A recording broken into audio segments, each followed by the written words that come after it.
boys and girls. We are back. This is going to be a fun one. So tonight, we're going to do something different. I got an in-studio guest who is ready to give me the business, beat me up and drag me down the street. Not only because I don't believe that my alma mater should be protesting, but also because I don't know who Kendrick Lamar is and J. Cole. So now, Mark, Bryce, good to have you, brother. Good, nice to be here. Thank you. Mark Bryce is in the building. Before we get too far afield and I make fun of you, please tell us, who are you, Mark Bryce? Pull the mic to you and let's go. I am primarily a former college student. I went to Kennesaw State, and then I went to Georgia State for law school. I'm a practicing attorney. I have my own firm, Bryce Law, in Marietta, Georgia, and I'm a concerned citizen of the world. I love it. I love it. Now, let's not oversimplify it, though. You are a husband.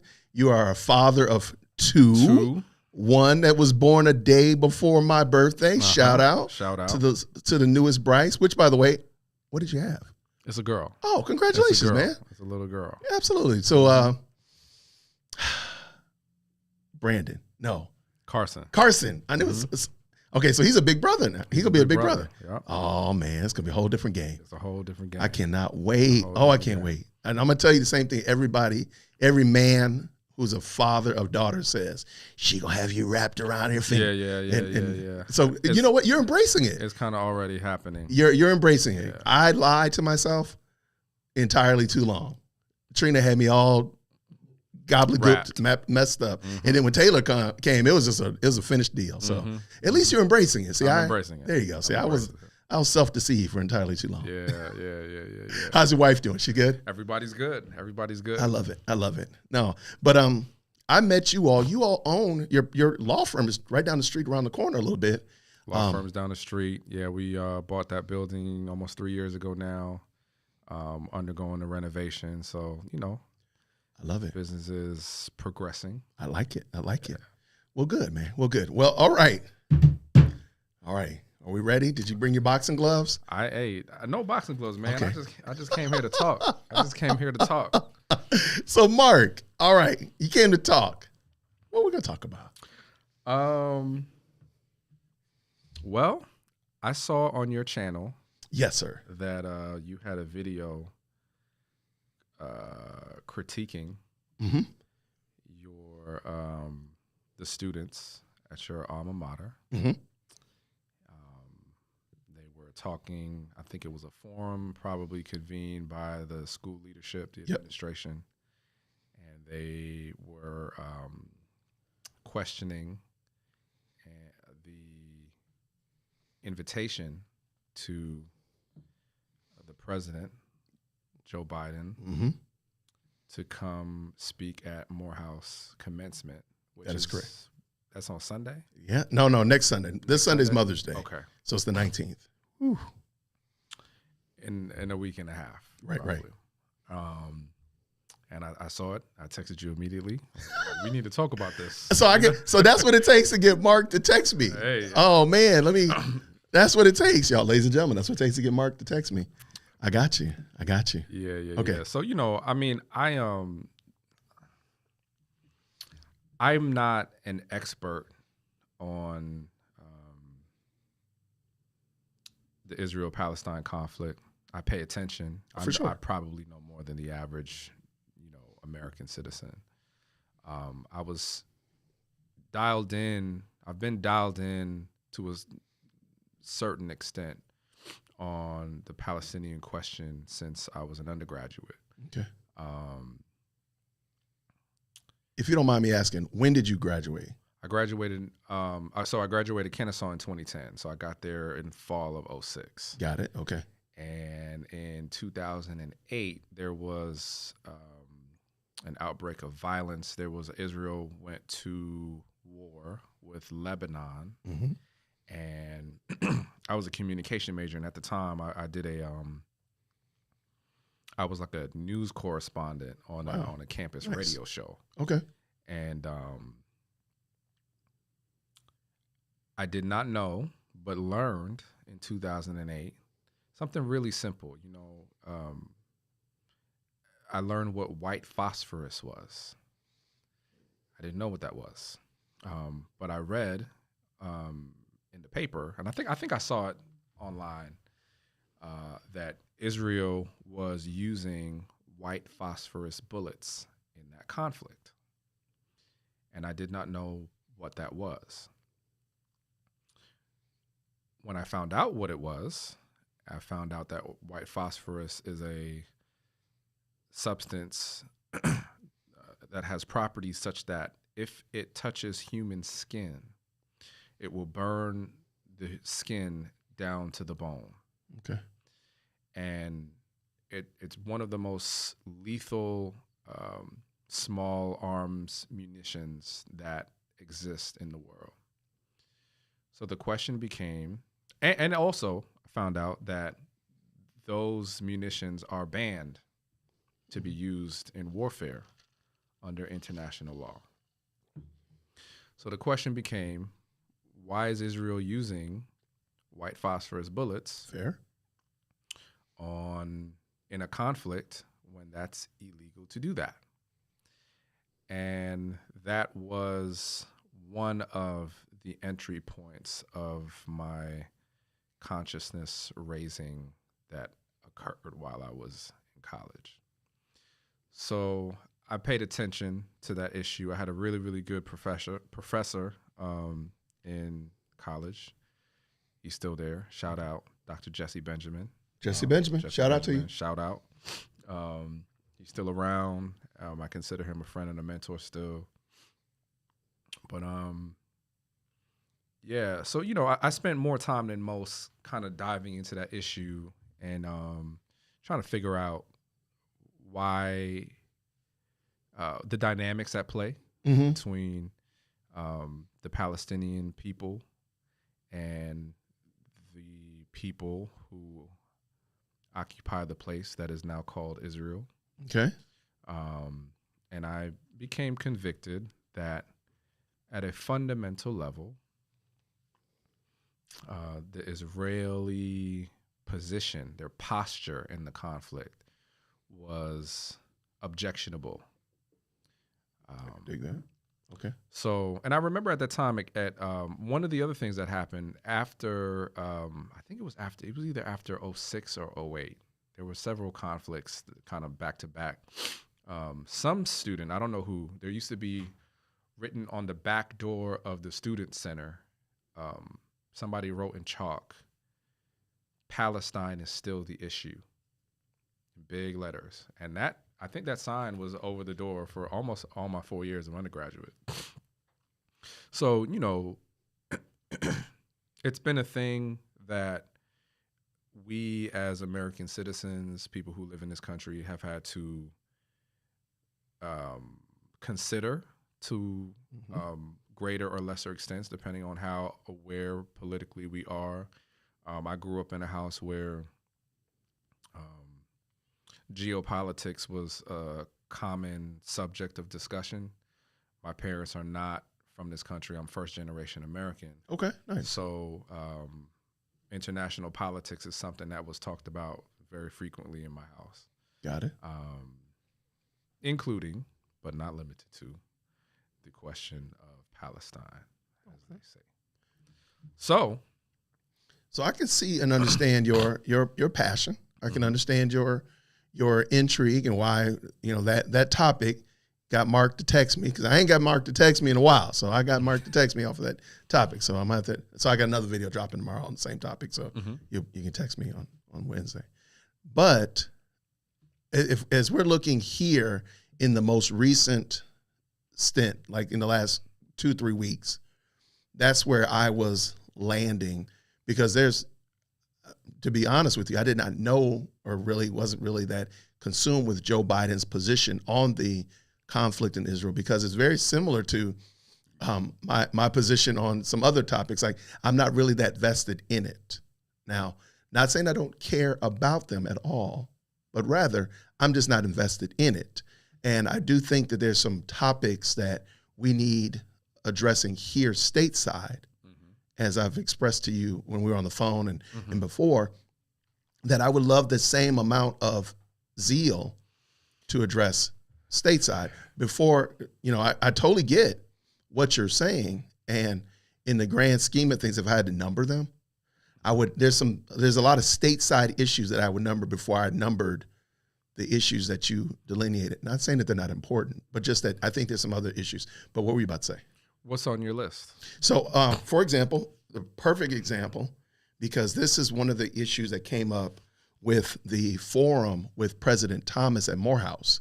A gentleman got up and said that this is a genocide, that they're destroying schools and they're destroying hospitals on a regular basis. And I said, man, that is so interesting, because this is a black man standing in the black Mecca, AKA Morehouse, in the black city of the jewel of the South, and you're lamenting people 9 time zones away destroying their school.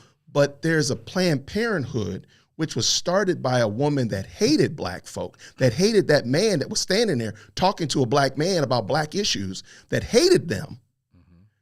And it's like 3 miles away from Morehouse, and they wholesale delete that many children every month. So though I lament and I don't make light of the issues going on in Palestine, where's that same energy for those young boys and girls that are, and mind you, they're black boys and girls. So we're talking about us, destroying us, but we're okay with that, but we're not okay with what's going on in Israel, Palestine. I'm not saying again, I'm just putting on my list of importance. Let's just talk about, hey, Morehouse, south of 20. We know that that's not an area that's robust in its finances. Okay, there's a lot of poor people in that area. I think most HBCUs are in the ghetto, in the hood. Okay, why are we okay with the fact that we have working poor that are scraping by to pay $4 a gallon in gas? Mark, you're probably not that stressed about $4 a gallon gas. Don't say that. I'm trying to speak that thing, bro. I'm trying to prophesy it. Okay. Stressed about $4 gas. But you got my point. Yeah, but guess what? If you're stressed about it, what's Shaniqua and Tyrone feeling south of 20 over there on Abernathy? How are they feeling about it? Why are we not equally as concerned about those issues, making ourselves, for lack of a better term, even energy dependent or independent, please forgive me, here in the United States? So those are some issues that I feel like would require our attention and our veracity just as much, because I don't see them camping out at Emory or camping out at UCLA over the fact that we wholesale murder more babies. Matter of fact, in some major cities, we're past the place of replacement. So we won't be able to, the black folk that are alive today are not going to be replaced by the black babies that are born today, because there's fewer black babies born today. Why are we not concerned about that?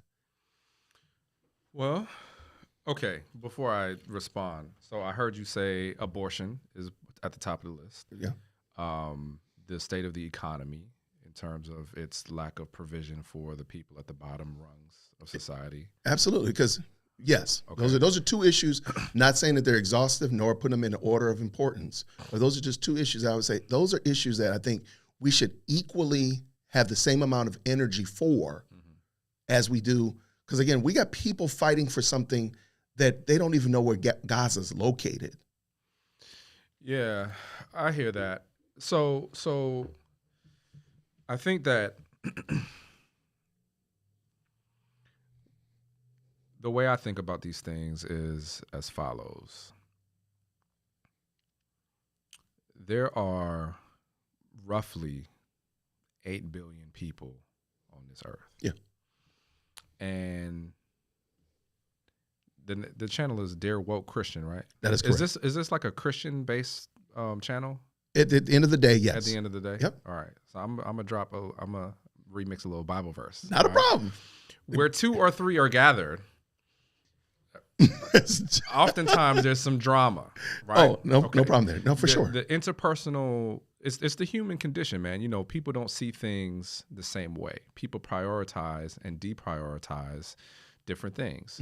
People make choices in their own life about what to give energy to, what to give space to, what to give consideration to, because we are finite. Our time is finite. Our bodies are finite. We don't have eternity to do whatever it is we're going to do here on this earth, right? Facts. Absolutely. So some people, because of the accumulation of their experiences in this world,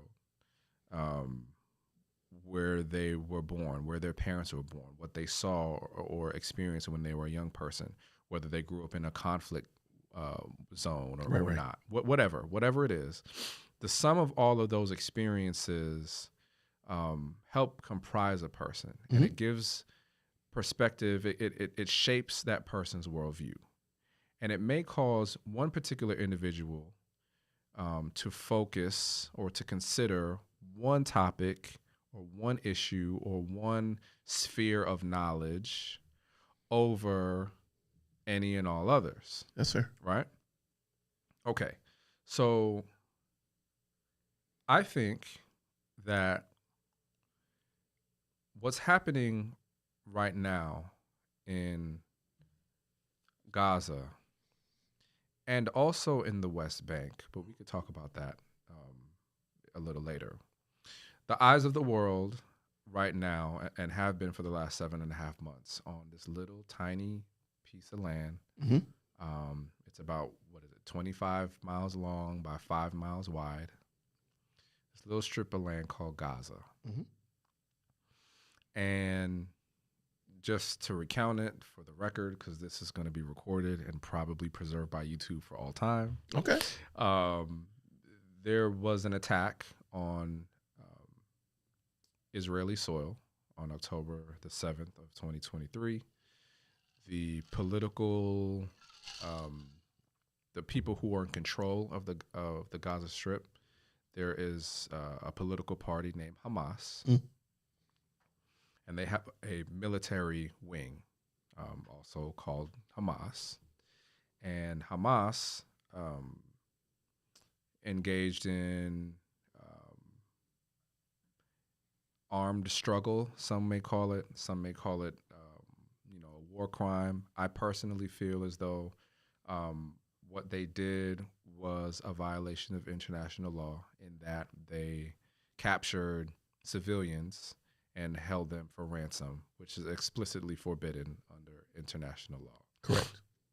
So the discussion since October the 7th has been whether what should be Israel's response. And shortly after October 7th, Israel embarked on a military campaign that, by all accounts, is indiscriminate as to whether civilians, women, children, non-combatant men will be impacted by the bombs that they drop. The bombs that they drop and the planes from which they drop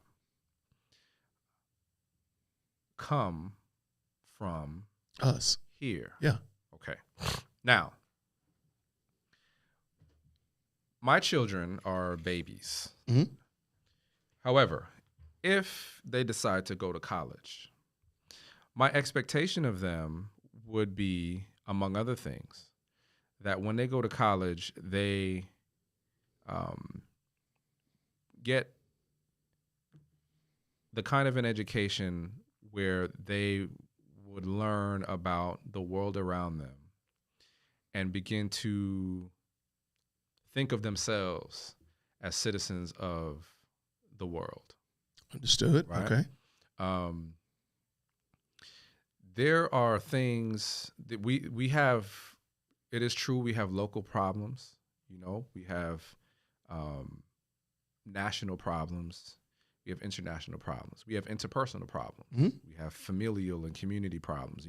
So every layer of society, as you zoom out, there are problems that certain challenges that can only be met by zooming out, right? what I'm saying is that there are some brothers at Morehouse and hundreds of other schools, right, all over this country and all over this world that have zoomed out, and whatever it is that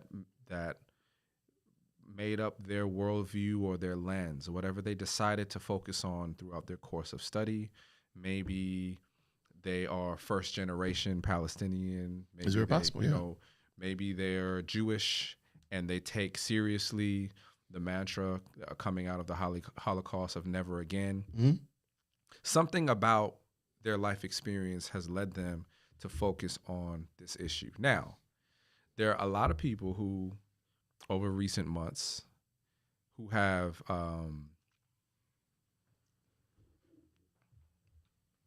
taken issue with the fact, a similar critique, that you're making, that we need to also be focusing on the Congo, right? Well, before we get too far afield, because I want to, because I think the argument that we're making is, I don't think, and I made the premise that I don't think any protests need to happen at graduation at Morehouse College. Now, if you want to protest right now, if y'all want to march around Westview Drive and walk around, y'all can do that till your feet fall off. But on the 19th of May, it stops. Why? And I'll tell you why. Because you and your wife just had a beautiful baby girl. Did y'all do a gender reveal, or did y'all do that? Y'all don't do that? I'm not into that. You're not into that. But let's just pretend for laughs and giggles that you did have a gender reveal. So let's do you're going to have you and your wife and Carson are in the backyard. You got the big giant balloon, okay? And you're going to pop the big giant balloon to reveal whether it's going to be a boy or whether it's going to be a girl, okay?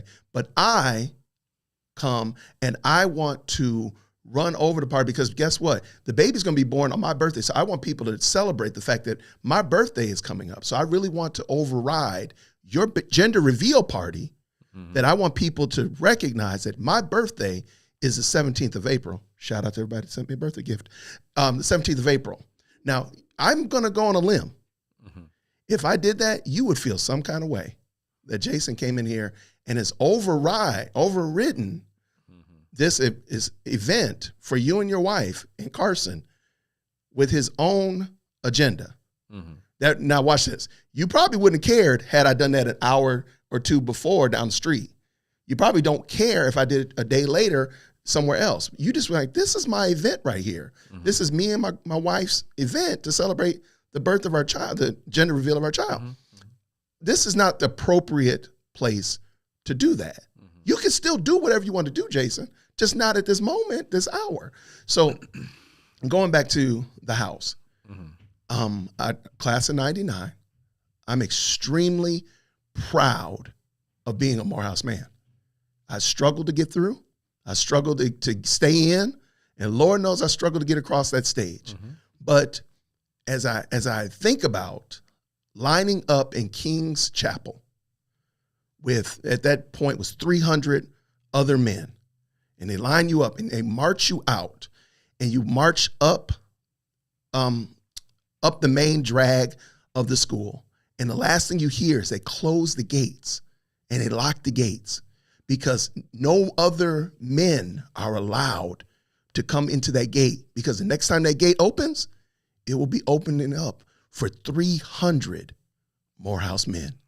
Now, I bring that up because my grandfather was there.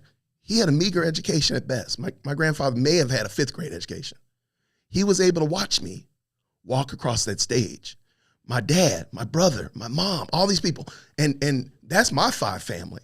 Multiply that by the whole 300.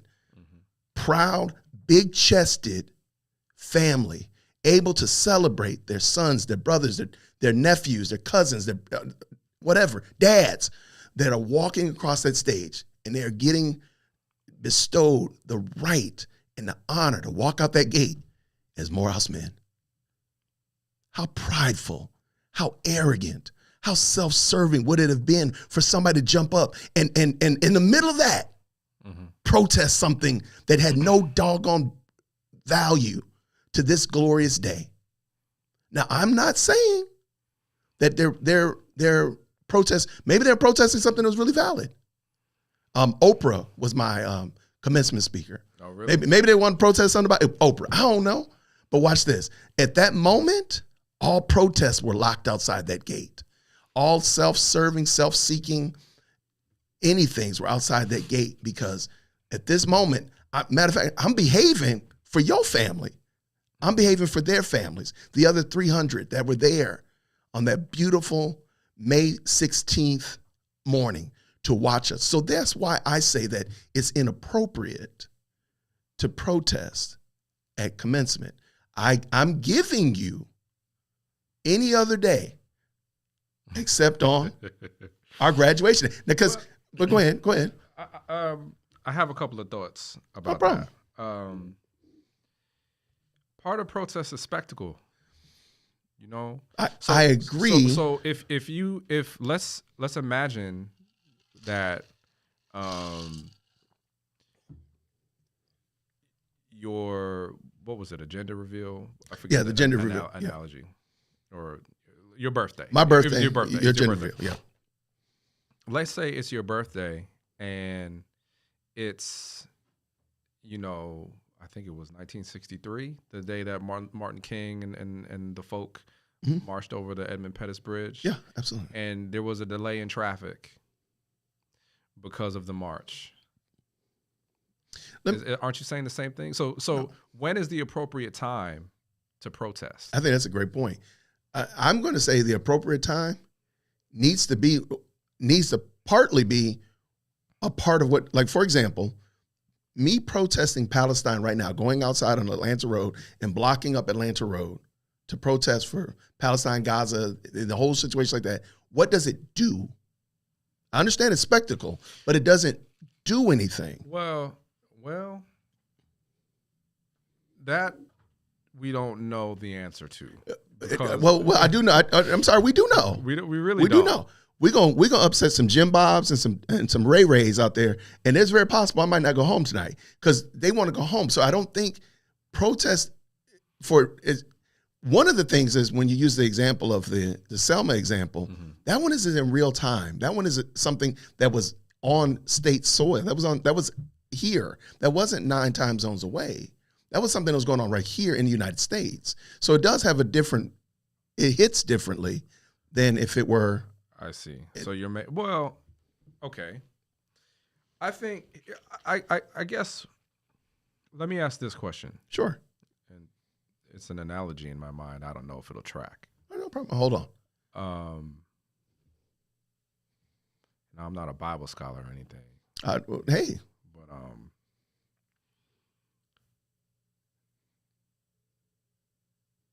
let's set aside the locality. I'm trying to test the contours of your thinking, right? Not a problem. So let's set the location of the subject of the process aside, right? Not a problem. 9 time zones. Let's set that variable aside for just 1 second.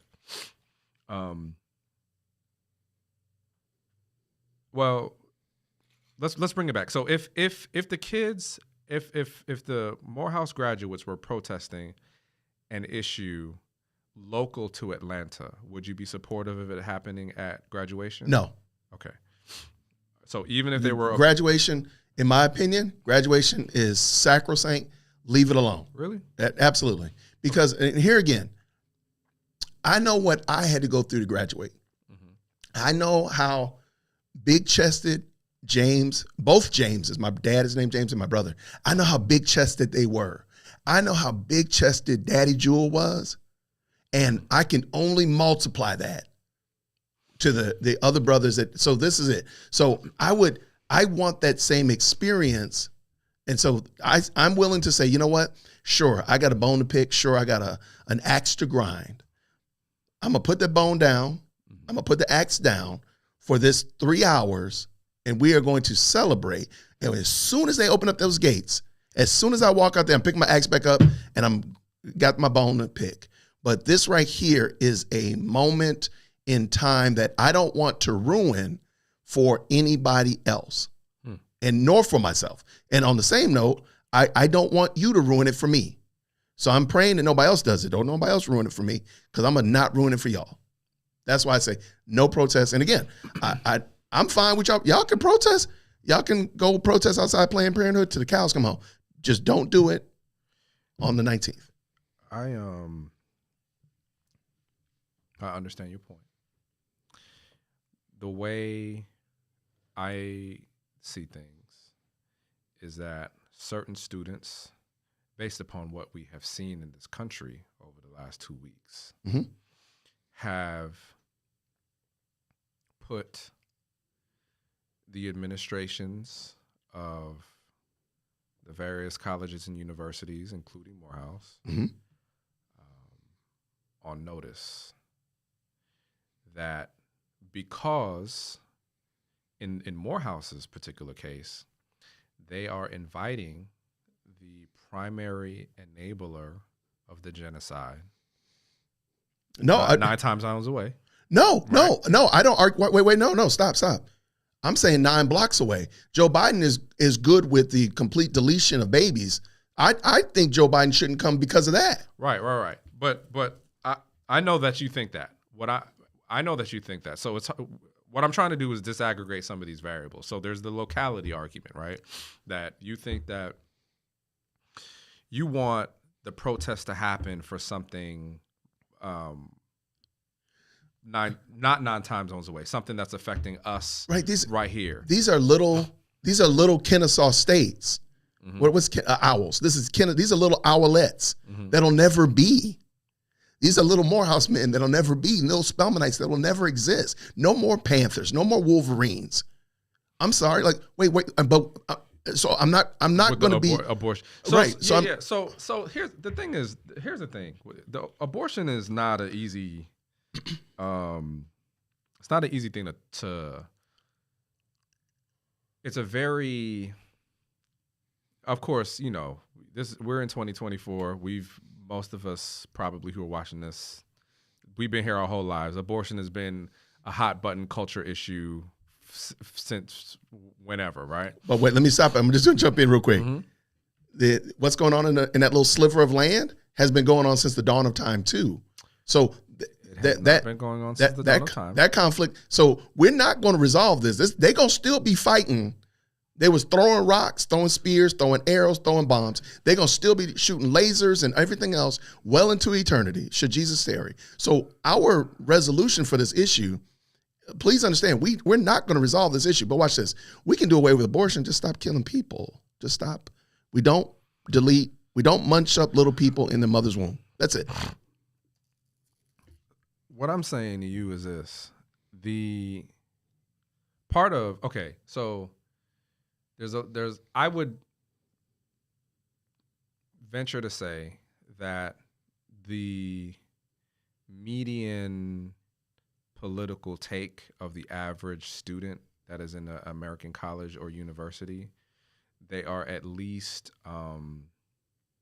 open to some level of abortion in the society, right? That's fair. I would think that most a majority of college students in the United States would lean pro-choice, right? So, to me, it's not going to be very likely that you're going to see a mass movement especially when there's no sparking event, right? So, you're right. I got to push back on this time immemorial thing from the Israel-Palestine conflict is a conflict that dates back about 100 years. Prior to the Balfour Declaration, Palestinians, there were Palestinian Muslims, there were Palestinian Jews, there were Palestinian Christians. All these folks were living together more or less in harmony. We can talk about the reasons why that harmony was disrupted, but nevertheless, the conflict has been persisting for a while. Is that fair? We can agree whether or not it was. I'm saying it was longer than that, but I can concede. Can we say 200 years? Would that be fair? 200 years. I'm not real great on my history for what the just conflict. Saying that there've been animosity in that little sliver of the Middle East, the corner of the Mediterranean.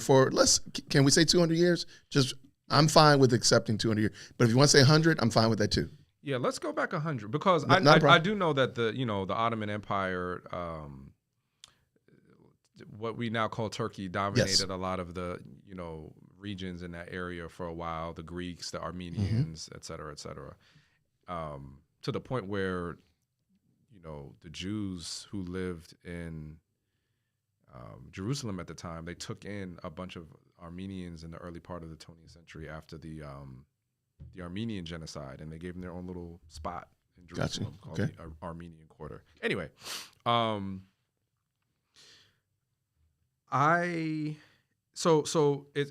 I don't think that it's very likely without a triggering event that you're going to see a mass movement out of the colleges and universities of this country, people protesting in the street and against abortion.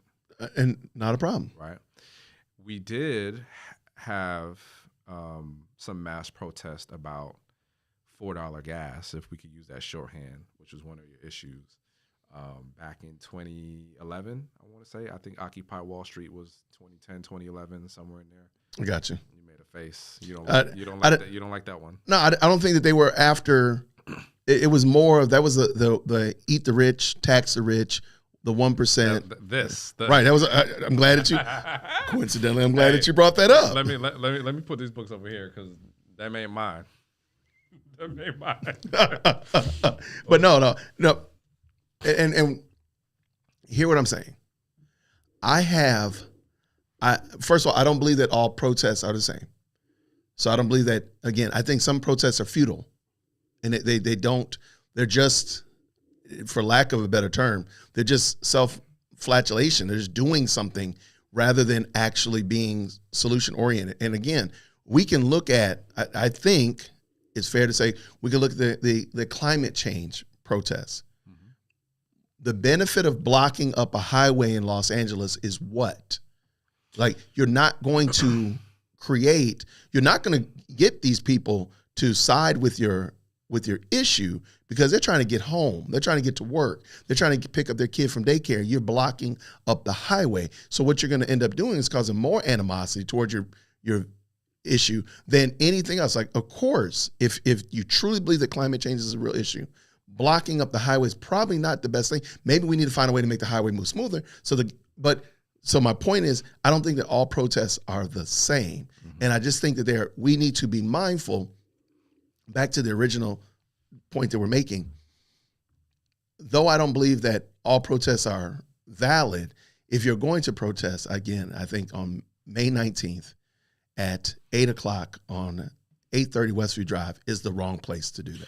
So I hear what you're saying. I think there's a discussion that we could have about the efficacy of protests, right? Like, I was there, but I wasn't on the downtown connector. There was some major protests in Atlanta in 2016, I want to say, after the deaths of Philando Castile and Alton Sterling. Okay. And I don't know if you remember, T.I. was in the streets. Do you remember this? I kind of remember this vaguely. On the downtown connector. Yep. He was,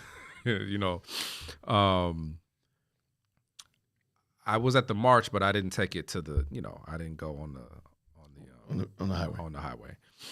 And I do think that sometimes protests are sometimes the population's way, individual people's way of blowing off some steam, because after the protest, if that energy is not harnessed and put into some kind of action politically, then in some sense you're right. I do think that a lot of activists, whether they be climate change activists or whatever else, they are trying to create a spectacle, right? And the purpose of the spectacle is to get it on the news so that people can be aware. Like we're talking about this right now. For sure. Right? But only because students across the country have been taking actions, right, that are outside of the ordinary. One of I learned yesterday, I was talking to a Morehouse student on Sunday, and apparently one of the students who was on video being tased at Emory, I think it was almost 2 weeks ago, is a Morehouse student.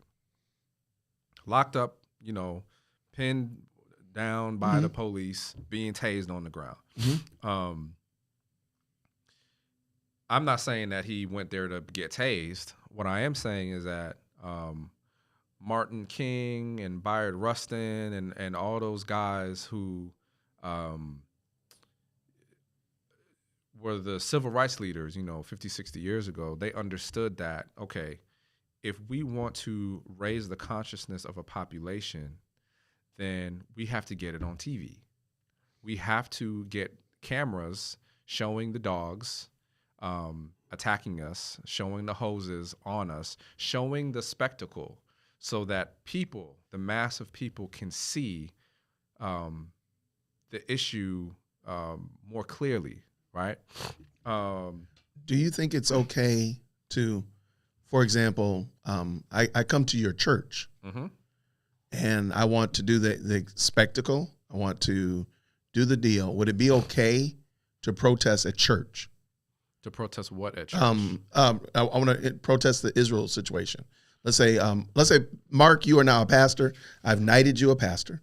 And you're Pastor Mark of the Bryce Memorial Church. Okay, and you're gonna, but you hold a view that I disagree with about. So I'm going to come to your church as you're getting ready to preach. You're preaching. You're going to preach God's word, and I'm going to stand up and make a spectacle of myself. At that moment, where would you land with that? Is my church contributing in some way? You are. You've co-signed the throwing of gerbils out the window, and I think that's terrible. So therefore, I'm coming to protest gerbil throwing. Like, how dare you throw gerbils? It's terrible, and I want to come out there and pro gerbil. Gerbil lives matter. And your church is pretty much just kind of. They haven't made a statement. The elders and the deacons have not made a statement about pro gerbil throwing, but they haven't said one way or another, but they support you as the pastor. Sometimes all analogies break down at a certain point. Well, actually, I have a story. So actually, I have a real story. About the gerbils? Maybe not about gerbils, but I want to give you the real. So let's concretize it, right? If I was the pastor of a church. Okay. And that church was and there are churches like this all across America. Oh my gosh, they yeah, have, absolutely. What they call like Christian Zionists, right? They're backing Israel no matter what. No matter what they do, they're going to back them. Yep. And they use the Bible and they craft theology to persuade their congregants that this is the right way to go. So if I'm the pastor of that church, in light of, and I can't be the pastor and a protester, but if there was a protester that was convicted that what they were seeing taking place in Palestine was morally objectionable, I think that there is some precedent in your Bible to turn the tables over, as it were. Okay. Right? I think that if there is injustice and evil being purveyed, no matter where it is, if it's a government building, if it's a church, if it's a school, wherever it is, then I think that it is appropriate and righteous to protest that. Interesting. Okay. I disagree. And the reason I brought this story up is because Raphael Warnock had this happen to him. So at Ebenezer Baptist Church, about 30 Atlanta University students came to church, sat in the pews. As soon as he got up to preach, they all stood up. They took off their shirts. They had some Middle Eastern message shirts on and silently walked out. It was a spectacle. Though I disagree with Raphael Warnock on several levels, and he is a Morehouse alum as well, I disagree with him on a lot of his practice. I thought that was inappropriate, but I said, the reason is he's green-lighted in several other instances that this is the natural progression, that his church would become ground zero for activism because he's been activists from the pulpit. So you've invited this by your actions. Now, as you haven't made to the point that I've made before, and I've said this before, the pulpit needs to be sacred. The pulpit is not the place to be giving political pundency or activism, if you will. Did this happen since he's been a senator? Yeah, it happened like 2 months ago. 2 months ago? Yeah, okay. I did a video on it. But but my point, how long has the situation been going on? You said 7 months? It's been in the last 7 months, yes. Yeah. So I was like, this is exactly what would be the byproduct of that. This would be it.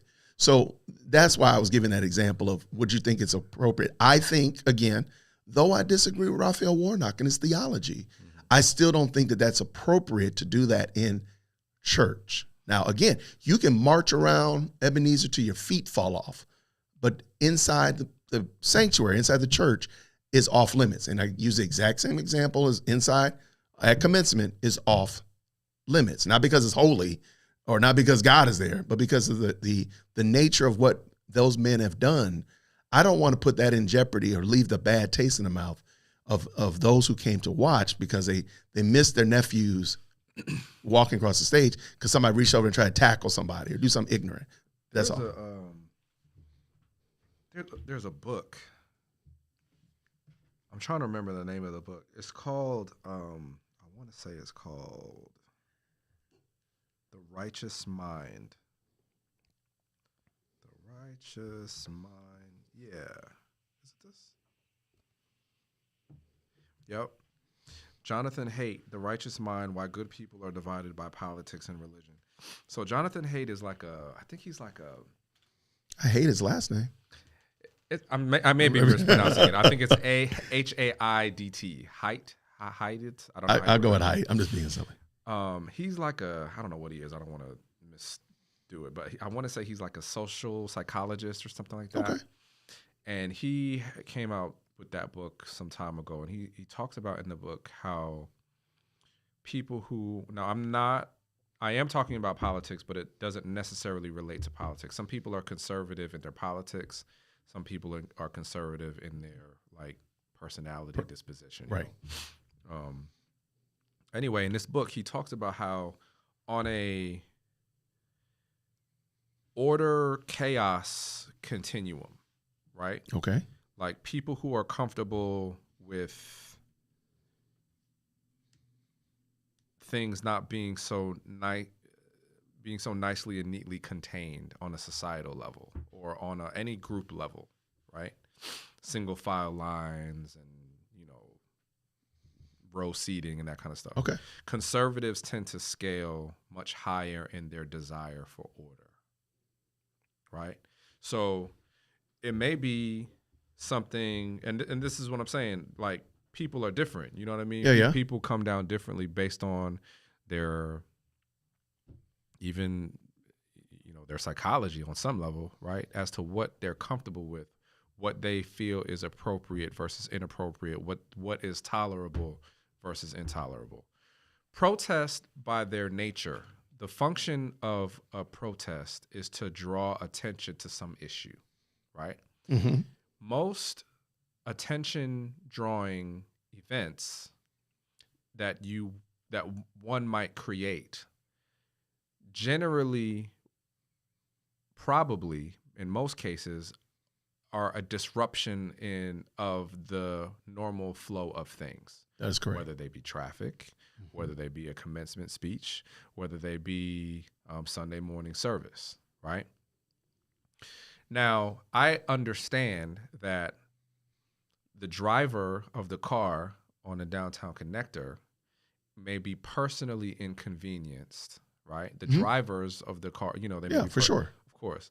Raphael Warnock, and I don't know what his response was, when these people did that. How did he respond? At the end of the video, he was just looking very dumbfounded, but trying to keep his composure. But it wasn't a full-on clip. It was one of the protesters was recording it for their own posterity. I got you. So it wasn't, again, I didn't see the full thing. I don't know what, it was about 2 minutes long. Mm-hmm. And I'll send it to you or put it down in the description. But yeah, it wasn't like, as far as I know, they didn't give any more than what had happened. So, I mean, and I just think that everybody has different, people view this thing differently, man. How I come down on it is there are certain issues in this world that for whatever the reasons are, right? Some people, their minds, their consciousness opens up to focus their attention on a particular issue, right? I have no problem with that. Right now, it's Gaza, right?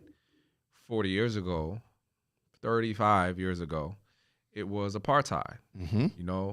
20 years before that, it was the civil rights movement in this country. For sure. In the 70s, it was Vietnam.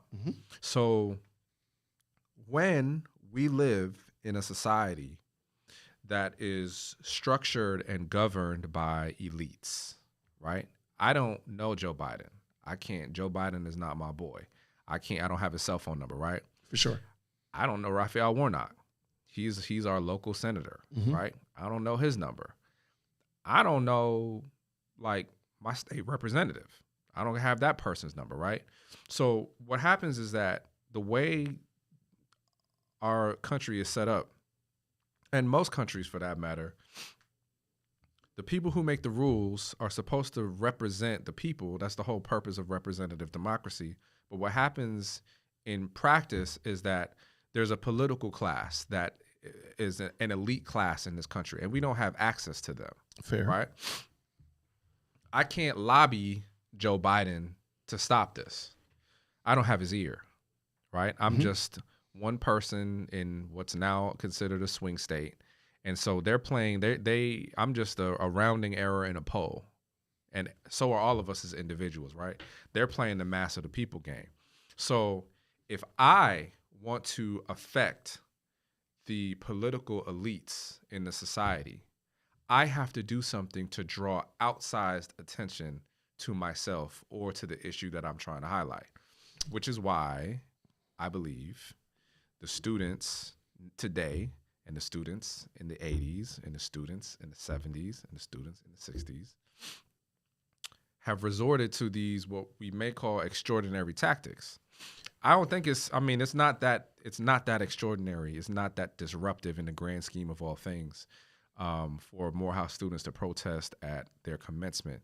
I think that it's far more disruptive to the fabric of humanity that we live in a country that is co-signing a genocide. Now, I'm not saying that that's not. It's important, and it's the issue of the day, right? And there are other issues which we maybe can talk about, right? What may be coming next. I thought, and I'll let you jump in just a second. I thought in 2020, man, my son was just born, and COVID, we all were on lockdown. I thought the revolution was happening when I saw what was going on with the George Floyd protests. I for real thought, like, this is it. This is what I've been waiting for. Oh man, this is what we were waiting for. And Summer of Love. I couldn't, but just as quickly as it happened, is as quickly as it was co-opted, right? And it's kind of like, yeah, we remember that happening, but we don't really. It's almost like it didn't happen. No, I agree 100%. You know what I mean? Absolutely. It's almost like 4 years ago really didn't happen, but it really did. It really for real did happen. And there were protests for months continually. All I'm saying, man, is I think that the students I think that they will be vindicated by history. I think that they will be vindicated by the witness of the Palestinian people 10, 20, 30 years from now, when they can say that they stood up in the face of seeing a genocide play out in real time on their cell phones. Okay. I'm going to start with what you just said. I don't think that a protest at graduation is going to net that very optimistic outcome. Couple reasons. Secret Service. You're going to create a situation where now the school is going to be seen as problematic. It's going to be seen as not. Well, first of all, I don't think there's going to be a protest because of the Secret Service. I don't think that again, any kind of movement that is going to be inappropriate, you have to see graduation. They're not going to be able to. They're not going to. Again, I hear you. So, but why does that matter though? It matters in terms of the like. Go ahead. No, it matters to me because as an alumni, and I still believe that Morehouse has the best opportunity to put out to literally. I'm big here. I believe Morehouse can help fix society by putting out strong Black men that will marry their wives and stay married to their wives and raise their children and fix their communities by being a part of said community and being a part of their churches and being a part of involved in politics and involved in the various and sundry commerce and market of that nature. So yeah, I do believe, I'm going big, that little hovel over there at 830 Westview Drive can make a significant difference. How dare us consider putting for whatever, for likes and for views, put a black eye on that movement for something that, again, Mark, I don't believe is going to net you a result. I know you said vindicated in history. I don't think it ever will be. I think it'll be a black eye on the alma mater, and nobody will ever see it as being serious again. Nobody ever say like, oh yeah, that's a Morehouse man. Now it'll be like, oh, you just go to that school that protested while Biden was here. I see that as problematic. But then last thing,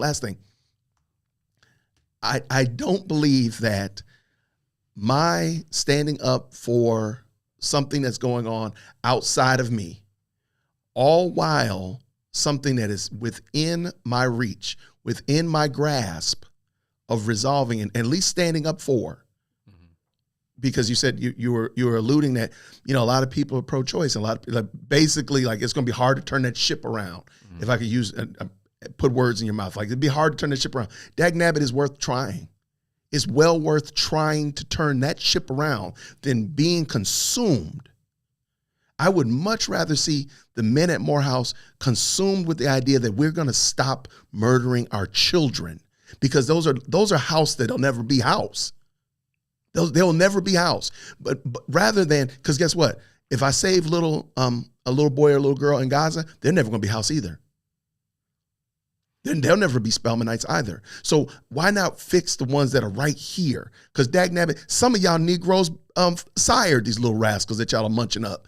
You need to deal with that. So why not deal with that rather than something that's, again, I'm not saying you cannot be concerned about, but there's far more, dare I say, dire, far more pressing issues literally within your grasp that commencement is off limits to this protest. Well, a couple of things could happen. The school administration could disinvite Joe Biden. Not going to happen. Couple reasons. I'll tell you, because I went down the list on that video. You didn't just invite Joe Biden last Tuesday. They didn't just send you a text like, hey, Joe, what you doing, man? You want to come by and holler? No, this has been for months and months. Yeah. So there's been security sweeps. There's been plans, all that kind of stuff. That, trust me, Joe is coming. That's a wrap. I know he's coming, but it's not. The administration has a choice. But why do they need to disinvite him, though? For that, though? I'm not trying to be funny.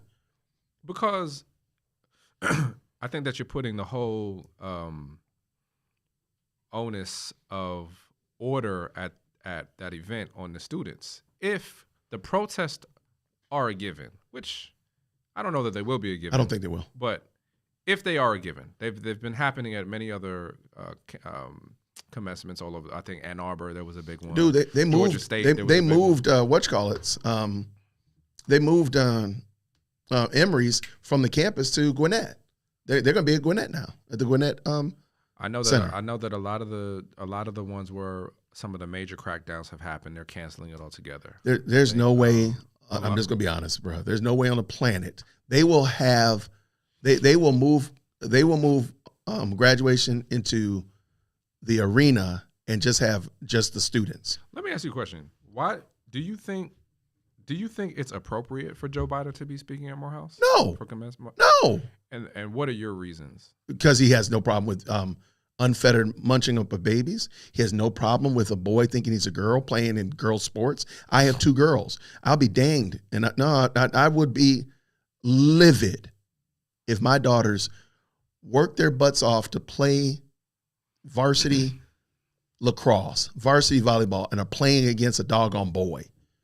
But Joe has 0 issue with that. Joe has 0 issue with those immediate things, which, by the way, seem to be very counter to classical Christian values, which seems to be very interesting because Joe professes to be a Catholic.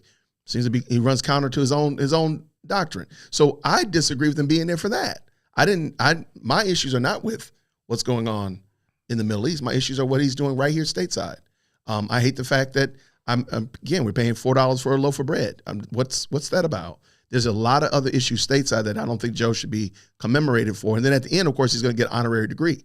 I don't think he should be given that. Not for the same reason that you don't think he should be given that, but I do agree he shouldn't be given that. Well, okay.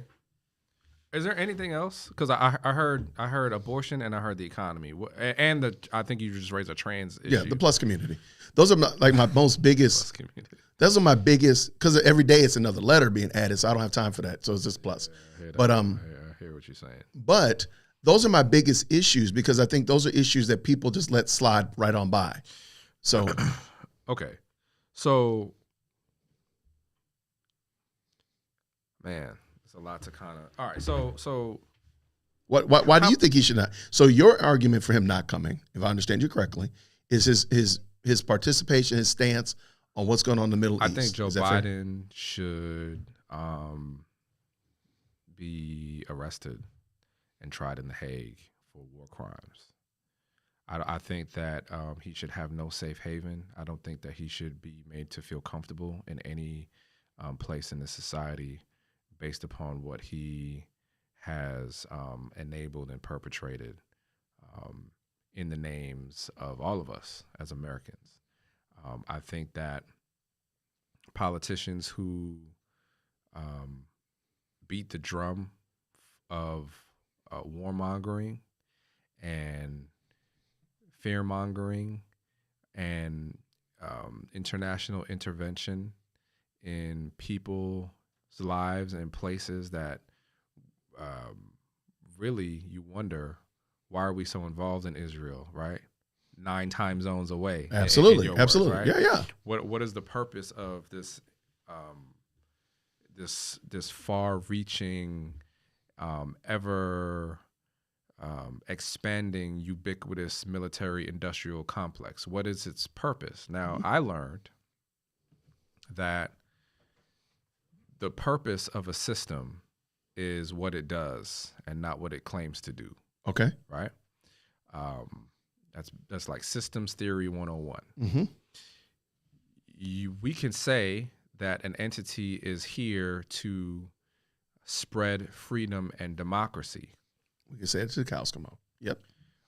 But if it ain't doing that, if it's dropping bombs and fighting proxy wars, right, then the double talk is hollow. We're being propagandized. We've been propagandized, right?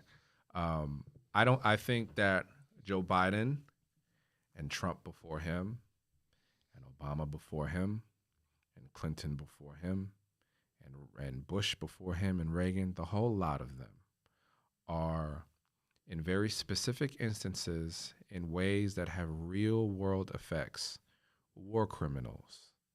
And I think that if there was one person who was worthy of a disruption of the normal course of affairs, it is the President of the United States, which is the head of the war machine. Joe Biden could stop this at any moment. That's the thing. It's like so the structure of U.S. law, right? So Roe versus Wade was overturned in what, like 2 years ago? 2-3 years ago, something like that. Sent back to the States. Yep. Sent back to the States, right? Yep. Whatever Joe Biden thinks, he hasn't spearheaded an initiative to pass a national, like to codify Roe. He did say that. That's what he wants to do the next term. But the purpose of a system is what it does and not what it claims to do. That's fine. So people say things, right? Because he's got a base that he's got to placate. Okay. If he wanted to do that, he would have done it. That's fair. Right? He don't want to do it, so it's not being done. He wants to send bombs to Israel. So come hell or high water, he sent two major shipments of armaments to Israel before Congress even weighed in. They do what they want to do, is what I'm saying. That's understandable. Okay. And I disagree with that. I disagree with that behavior. But is it because they're committing crime that's causing death and destruction? Or like, what do we, is that what the concern is? Because the concern about what? My concern? Right. Is that the concern? Like, well, they're sending these bombs. They're you call it the industrial military machine is causing destruction and havoc elsewhere? Is that? My concern is that, I, like all of us, pay taxes. Oh, yeah, for sure. And the money that I'm working really hard for, that is being taken by the government, it's not being used to alleviate the economic pressures on those people in the West End that we talked about. Okay. It's not being used to come up with energy solutions that would alleviate the burden of $4 gas.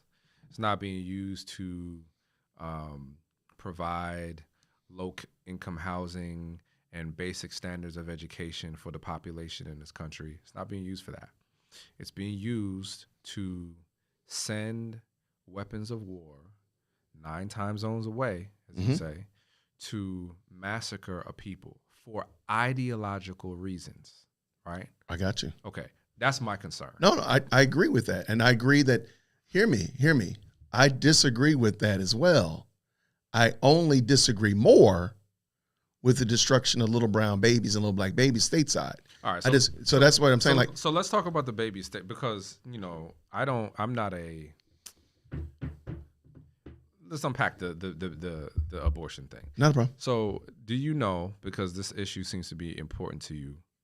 I'm pointing out because it shows a level of inconsistency to me that we will protest for lives. We'll protest because you hear it. Like, again, we'll protest for lives and such of that nature. Like I gave the example of the young man at school saying that, we're destroying schools and destroying churches and hospitals, but we're not concerned about the fact that we're literally doing that here as well. And you have much more influence here than you have over there. That's all but go ahead.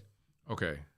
Specifically on the topic of abortion, right? Absolutely. Okay. What are the number? What is it? It's like 600, 700,000 abortions a year, roughly, something like that. Yeah, something. It's some astronomical number, but let's just say 600 for 600,000. Easy math. Okay.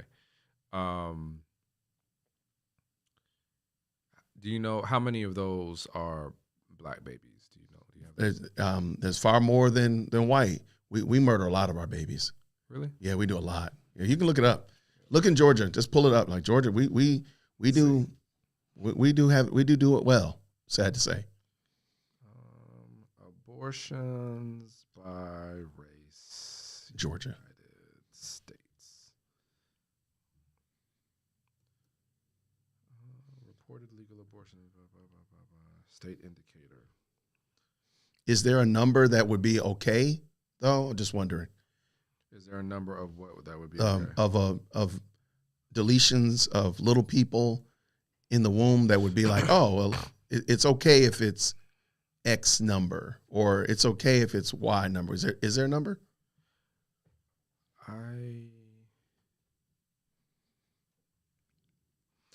Here's what I think about abortion. I can't find out the daggone. All right, we'll get to that. Is there a number that would be okay? I think that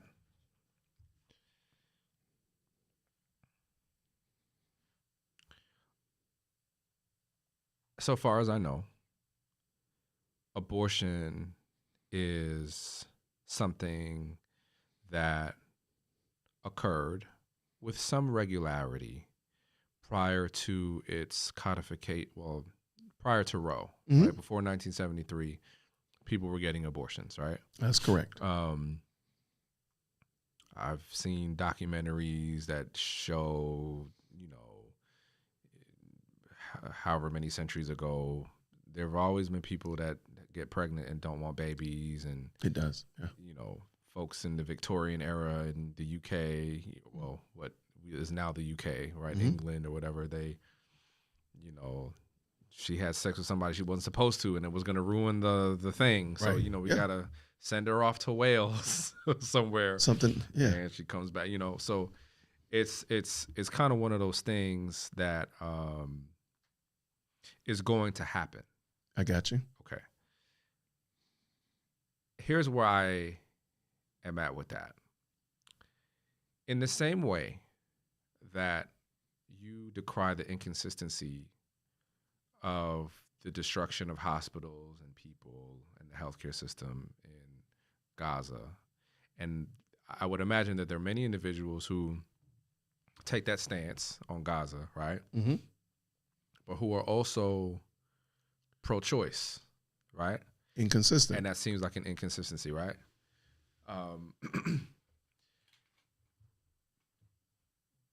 There is a critique that many people who are pro-life in this country, people who are against, a woman's right to have an abortion, when the child is born, do not support the policies and laws that would support that life thriving. Yep. Right? Yep. So I don't know where you fall down on that situation, on that. So what do you think about? So what I'm asking is this. And when we were kind of talking on the phone, I said that, it's all the same issue. You remember this? And you were like, man, you're going to have to break that down for me, right? Where do you fall on that? Like, so in terms of the societal supports for a baby that's born. Okay. Where do you fall down on in terms of, or where do you come down in terms of what support should be available to the child and the mother of that child and the father of that child, for that matter? Absolutely. In supporting and nurturing that life. I'll paint a picture. Well, let me give you my perfect example. It's really hard for me to not want to take the life of an adult right in front of me when we've made the life of the most undefensible optional. If we make those lives much more valuable, it now makes your life more valuable, because we're protecting. Look, all lives are valuable. We don't take anybody's life unless there's a real mitigating reason to take an adult's life. And we're so serious about it that we work to make sure that these little people in the womb are protected just as much as you are. That's going to raise the issue, the fact that, because at the moment we have a bloodlust that is insatiable. We just killed to kill. We're okay with we as society, as humans. Like, not you. I don't believe that you do, and I know I don't. But we as humans have no problem taking life. And we started it as low as us reclassifying and reconsidering and reimagining what a child in the womb is. So start there. Now back to the question that you asked about society and such of that nature. I think that fathers need to be in the homes. We need to make a bigger press and a bigger encouragement for you as a dad, for me as a man, to be married to the woman that I'm having kids with. Because we're not having this discussion primarily about married men and their married wives. We're talking about a whole bunch of fornication, a whole bunch of outside of wedlock situations. So therefore, if we make a bigger push for that, but at the end of the day, Mark, I don't think that it is society's, you as a tax-paying Marietta, resident of Georgia. I don't think you're responsible for me. And I don't think it's not the right thing to say, well, if Jason has a kid, then Mark needs to find a way to keep this kid fed. I'm sorry, I don't think that's appropriate. So that's what I'm saying. So you have you have people who. So Ashley gets pregnant. Okay. All right. Oh, okay. This is a hypothetical. Okay. You have an Ashley because mine is named G. I'm messing with you. Go ahead. We're going to call her Ashley. Just real nice and vanilla, right? Because most people who are poor in this country are white. So okay. We're going to give Ashley, a real Anglo name. That's fine. Ashley gets pregnant her junior year of high school. Okay. Her dad is a drunk. Mm-hmm. And lost his job at the factory, 10, 15 years ago, and has been regulated to working at the local Walmart, right? Now, this is Ashley's father or the baby's father? This is Ashley's father. Got you. Okay, continue. Her mother never finished high school, and she's a waitress, okay? And Ashley had a boyfriend her junior year of high school. Mm-hmm. And now Ashley has to figure out a way to support the baby. Yep. Okay. Her parents are not much help, right? The boyfriend ain't no good. It's not that he's no good, but he's 16 years old. Yep. He's 17. He cannot generate the level of income required to take care of himself and a baby, right? Real quick, I'm going to interject something just for laughs and giggles. He does realize that that action of putting his thing and her thing was going to result in this, right? He was aware of that. So therefore, most people are. Okay, so we're not talking about a complete and utter, like, oh my gosh, I didn't know. I fell down and she opened up and 9 months later. He knew what he was doing. So I'm not making excuses. I'm just saying, and I just want to point that out. Like, so it wasn't like a surprise. It wasn't like Adam and Eve. They didn't know what was going on. It's not a surprise. It's not a surprise, but, and let's say that they named their child Kylie. Kylie's a little girl. She did not choose to be here. Mm-hmm. In most levels of thinking, there are a group of people on this earth that think, we choose to come, but we can have that discussion later. Okay. Kylie, she's a baby. Yeah. She was born, right?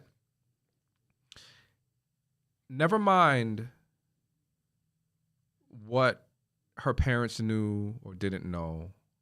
Never mind that her grandpa, her granddaddy is a drunk, and that her mom is, trying to keep things together, nickel and diming, trying to collect tips at the local whatever, right? Thanks. We have a baby who you say is not anybody else's responsibility except for Ashley and her father. Correct. But right. Okay, yes, yep, right. Yep. Okay. That's what I'm saying. If they are unable to take care of her, right, on their own, who should? Nobody. They should murder her. I think you're being facetious. No. You don't think I'm being facetious. I am being facetious. Taking care of a child is part of the adult responsibility. I'm sad to say this, but this is part of what you and your wife chose to do. Me and my wife chose to do, and we are responsible for it. That murdering is not the option. Option B is not murder. The option B is find a community that is going to help and support me.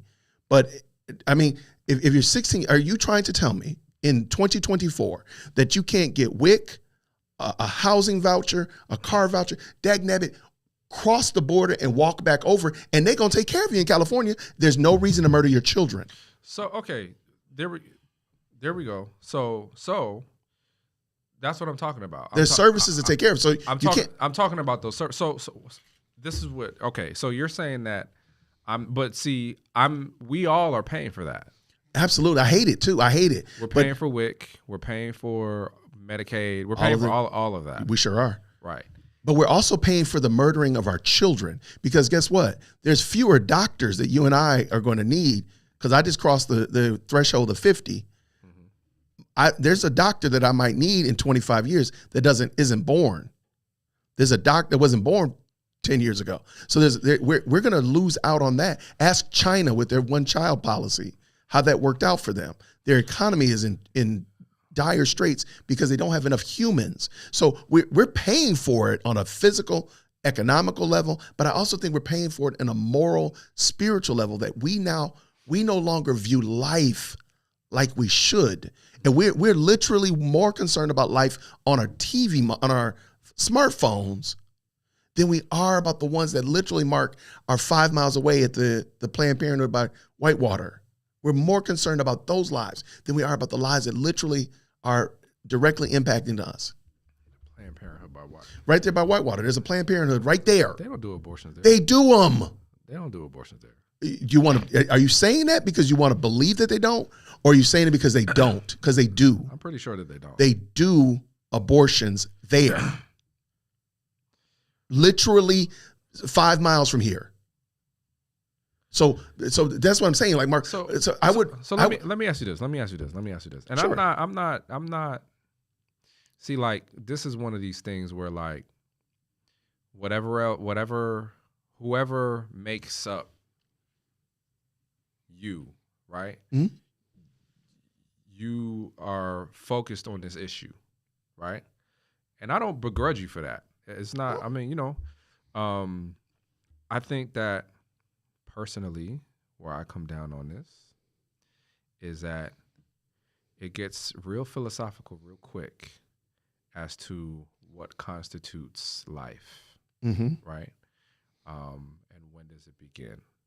And I'm familiar generally with the arguments, right? Most people who are pro-choice, which I would consider myself to be, but I'm not going to the protest. You know what I'm saying? For sure. But I think that, just considering the issue, I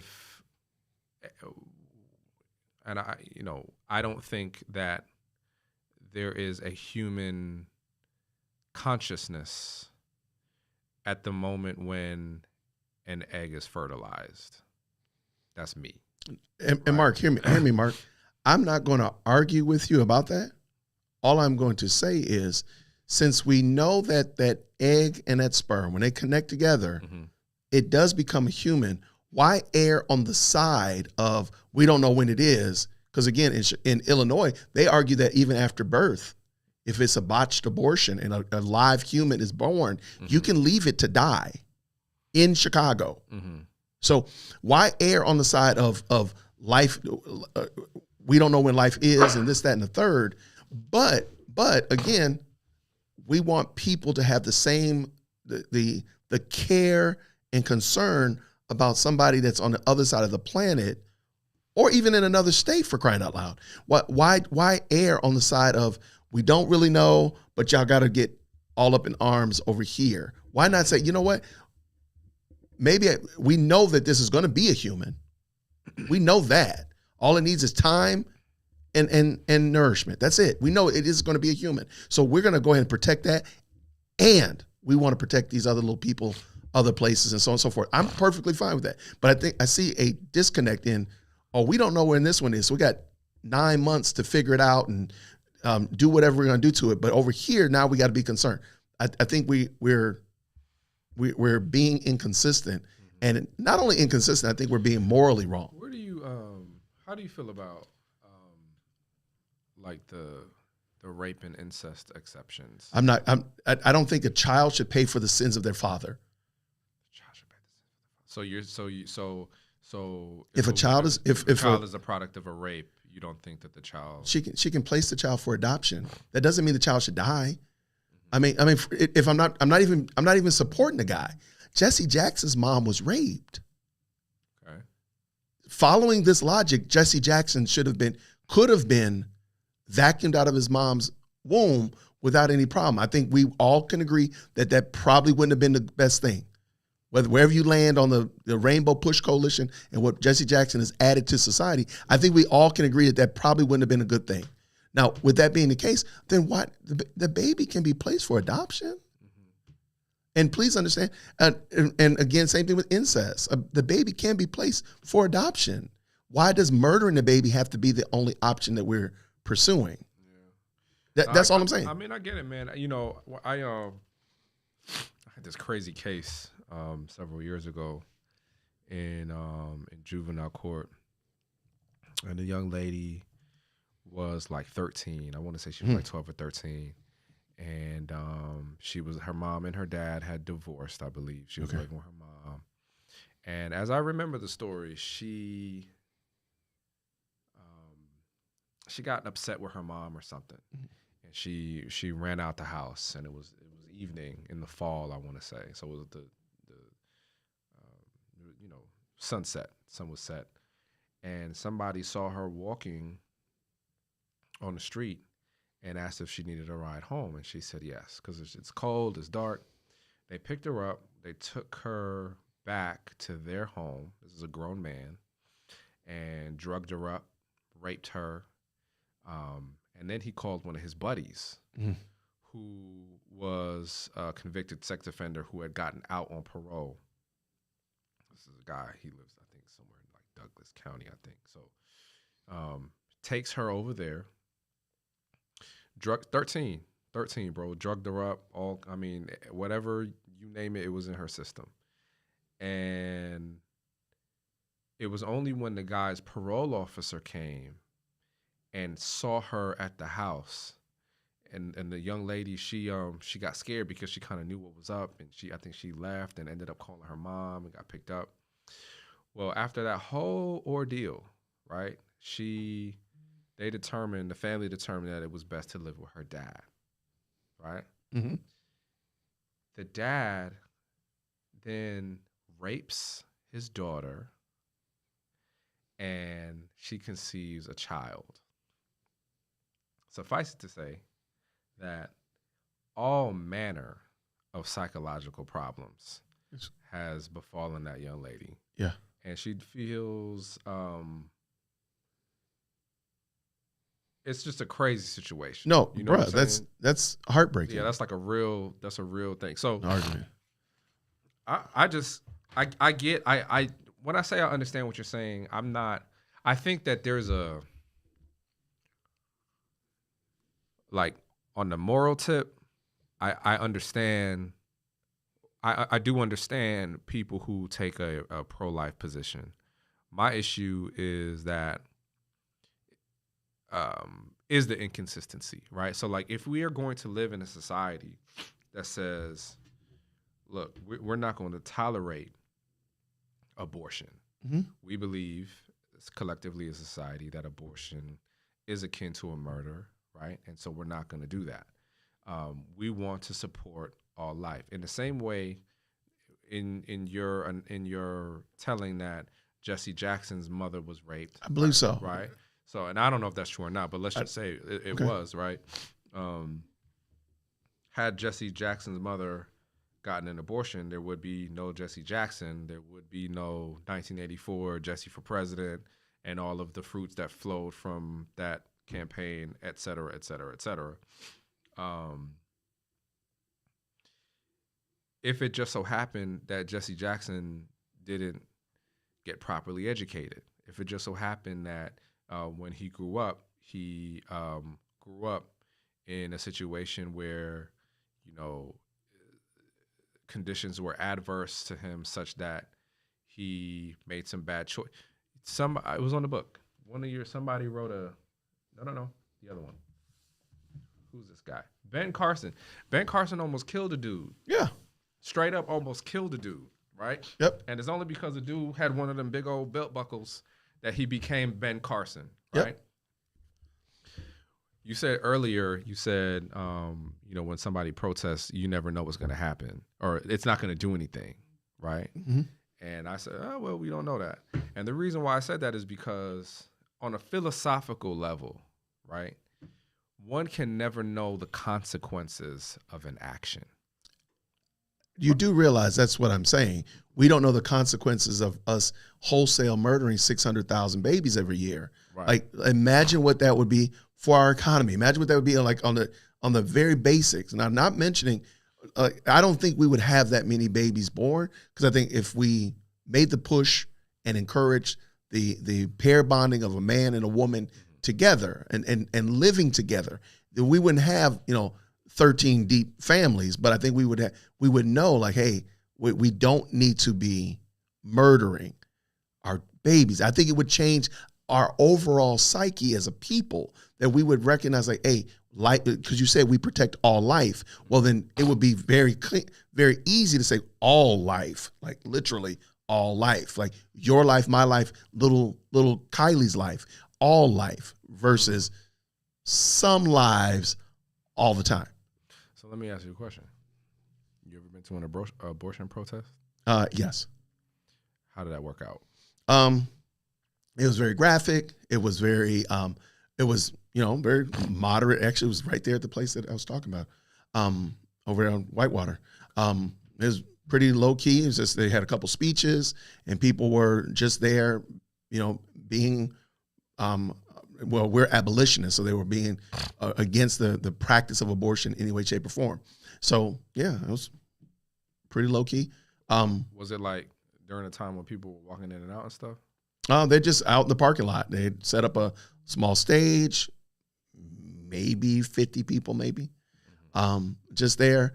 There's small little lectures about what's going on, some bills and some practices and some opportunities and ministries that are there to help crisis pregnancies. This is like as people are going inside the Planned Parenthood? Yeah, literally right there in front of Whitewater. That's how I know this. It's there. Yeah, I know it's there. Yeah. So no, and so no. If you want to say that, were there any mothers that fell on their knees and repented for wanting to murder their babies? No. I mean, no. I was just wanted to know, like, if the protest occurred when, like, during the business hours. Business hours, so, yeah. Like, people were walking in and out and stuff like that. But again, they're right there on Cobb Parkway. They didn't block off Cobb Parkway. They didn't go down to the Big Chicken and burn it down or anything of that nature. Burn down the Big Chicken. Shout out to the Summer of Love. They ain't burned down the Big Chicken or anything of that nature. They just, made it known that there's another option available. That's it. Yeah. So I mean, I guess what I'm saying is this, man. I think that we live in a big country. We do live in a large place and an even bigger world. Mm-hmm. And it's big, but it's small enough that, to use your fellow alum's words, he said that the bombs we drop in Vietnam explode at home. Right? Okay. And what I'm saying is that sometimes there are certain issues that, because of publicity, I think this, like, why there's such a big reaction to Israel's war in Gaza is because we are watching it on our phones in real time.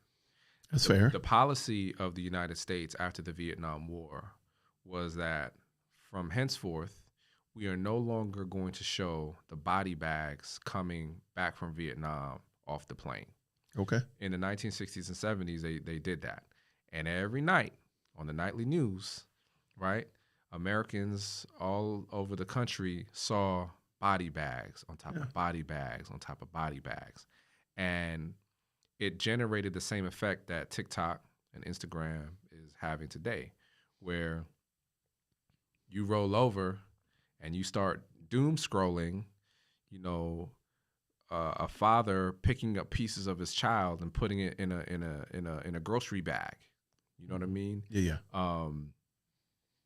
Kids, I mean, set aside the dead, you know, probably when it's all said and done, we're going to find out it's upwards of 100,000 people systematically maimed, you know, having their limbs cut off and their face contorted under the rubble, and you know all of the horrors of war that's being perpetrated on these people, half of whom are children, right? You're right. So while I understand your point as to the abortion issue, I think that what happens from time to time is that people's attention gets pointed towards a particular issue, right?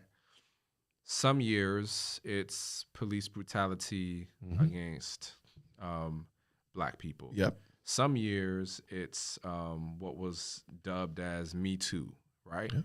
Some years it's apartheid in South Africa.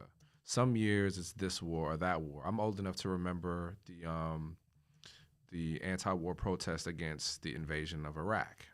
I remember it. And how everybody was, I mean, way at the outset, way more than what happened at the outset of the Vietnam War, right? And Colin Powell, man, he for one, tarnished his legacy, embarrassed himself, you know, peddling that nonsense to try to fool the United Nations into buying the, you know, United States propaganda to go into Iraq with the vials of whatever, and there were no weapons of mass destruction and all the rest of it, right? I'm saying that right now, the eyes of the world are on this tiny little piece of land. And if abortion is important to you and you see a parallel between the murder of children in Gaza and the abortion of children in Atlanta or Chicago or wherever, I would encourage you to use Gaza as a leverage point, as a lever, right, to make that parallel. But I don't think that it is outside of the realm of, like, I think the students are doing the right thing. Those students who get up, if they interrupt Joe Biden, I hope they interrupt every word he says. I hope that man has no peace or no quarters at Morehouse College on the day that he gives his commencement speech. I don't understand why. I do understand why, for reasons that we could talk about. It's a money thing and a prestige and a clout thing. It's a cool thing to have a president. Cool thing, you know, if you're in the you know, part of the ruling elites, to have the president come and give him a degree. Joe Biden, crime build Biden, to give him a degree from Morehouse, right? Like, who thought that was a good idea? Hear me. I greatly disagree with the protest sentiment. I fully agree that Joe Biden shouldn't be there. I don't think he's earned the right to be there. I don't think that, I mean, to pretend that this is not a campaign move, you wouldn't have had him last year. You won't have him next year. The only reason you have him this year is because it is an election. That's the only reason. And if it wasn't even and he's losing the students, and he's losing Black men particularly, because otherwise he'd be at Clark, or otherwise he'd be at Fisk, or he'd be at Tuskegee. He's losing Black men wholesale as relates to support for his Democratic agenda. So that's another discussion as well. However, I'm going to say it again. Graduation is a different event.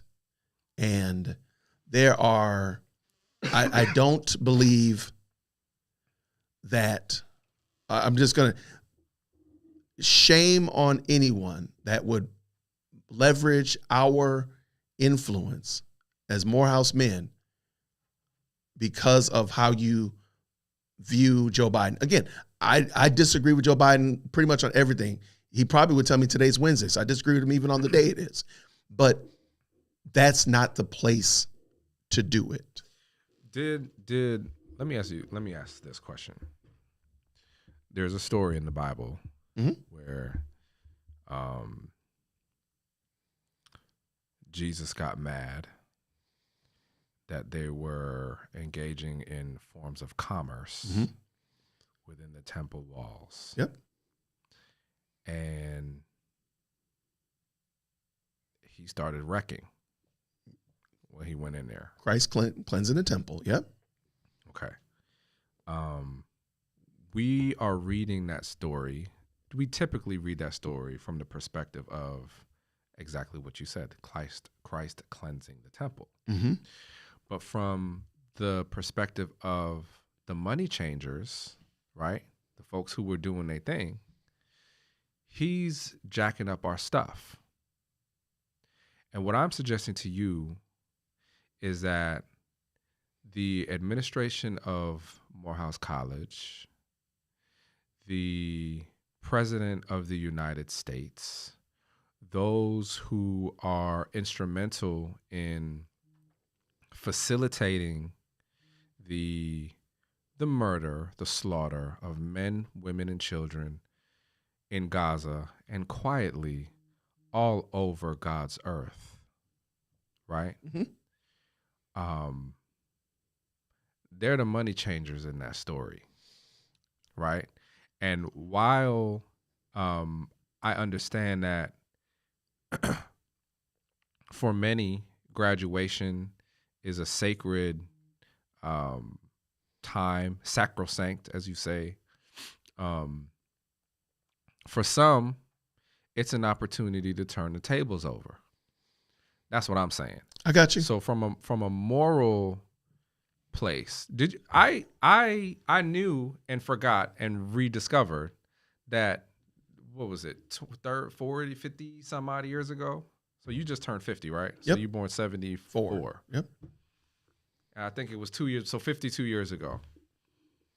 Samuel L. Jackson and the boys, they stuck him up. They protested on the school, took over the president's house, locked up MLK's daddy. Yep.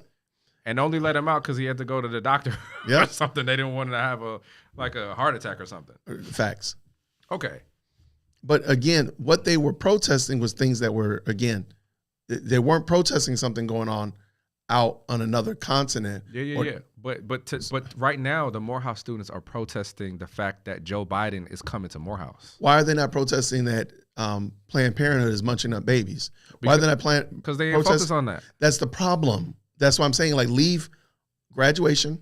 So are they not allowed to? So you can't say that just because a group of people are not focused on this issue, that they're not justified in focusing on this other issue. No, I'm not saying, no. You're welcome to never, ever get into the deletion of baby abolitionist movement.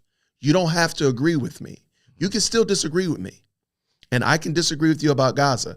However, on May 19th at 8 o'clock a.m., we're going to leave those axes and those bones to pick at the gate when they close the gate. And we are going to be men of Morehouse one last time. Because when we walk out that gate, we will be Morehouse men. And we can continue to fight. We can fight each other. We can arm wrestle. We can do whatever we need to do after it's over. Because I think the visual and seeing what and knowing, let's back this up, knowing what you have gone through to be able to be a part of this 300, 400, when you walk up the main drag of the school and you see every alumni that is willing and able to stand alongside I'm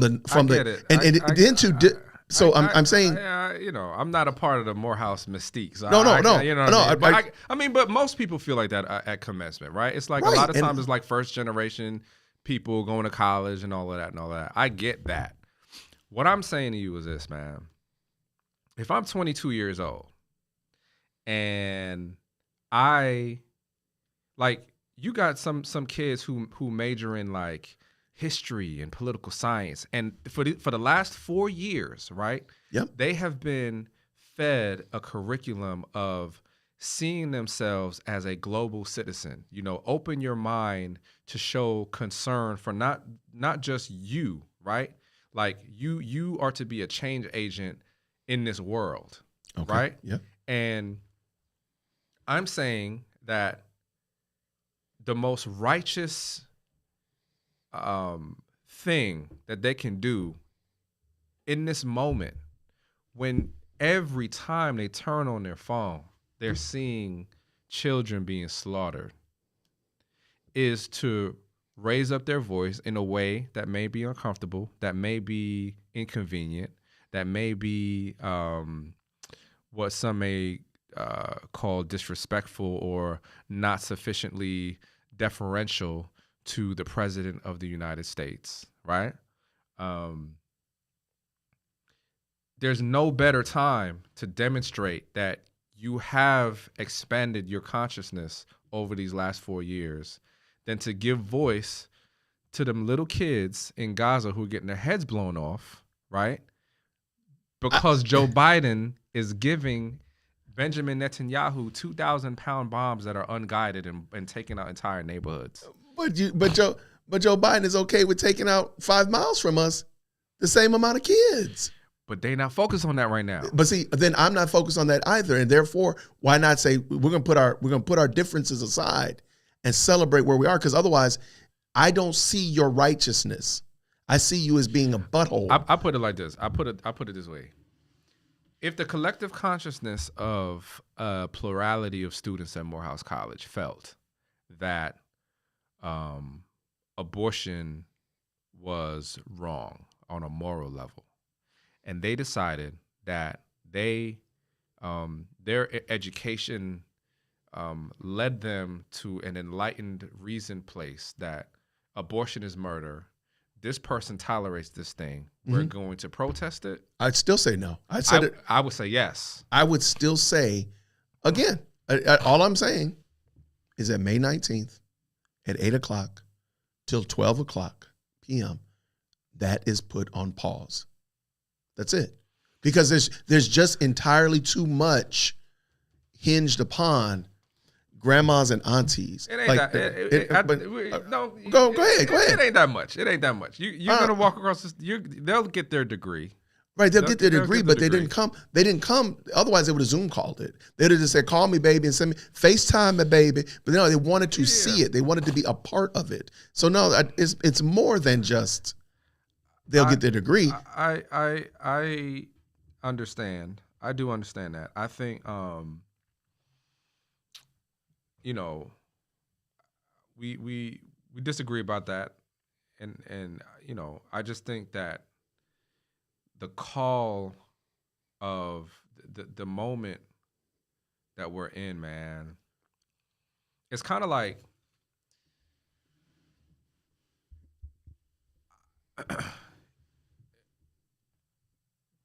someone who's 20 years old, 22 years old, right? If you consider the stuff that they've lived through and gone through, right? Yeah. The proliferation of school shootings such that they got to have school active shooter drills at schools now. Mm-hmm. I didn't have that when I was in school. We are living at the precipice of a climate disaster, right? There is political instability. They are getting degrees, and some people go out and get advanced degrees, and they're coming out into an economy that does not reward the work that they've put in as scholars, as people who have applied themselves to in a particular discipline, whatever it is. Some people, I'm sure, will do well, but others won't, right? Mm-hmm. And as a group, as a cohort of college graduates in their early 20s, when these students are looking around in their world and saying, well, wait a minute, what is going to become of my life in this country if war is happening that is immoral, unjustified, illegal? I can't do anything about it. At the same time, when the economy, the government is not using their resources to buttress the economy, right? Mm-hmm. So I'm coming into an economy that's in shambles. That is not going to support that utopia you describe with black men marrying their black women and marrying women in whole. I'm not. You said they're women. I thought right. You meant okay. Whatever. You whatever. Marry who you love. Absolutely. Go ahead. I'm sorry. What I'm saying is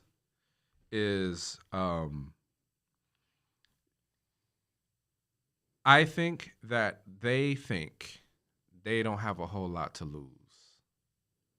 You know what I'm saying?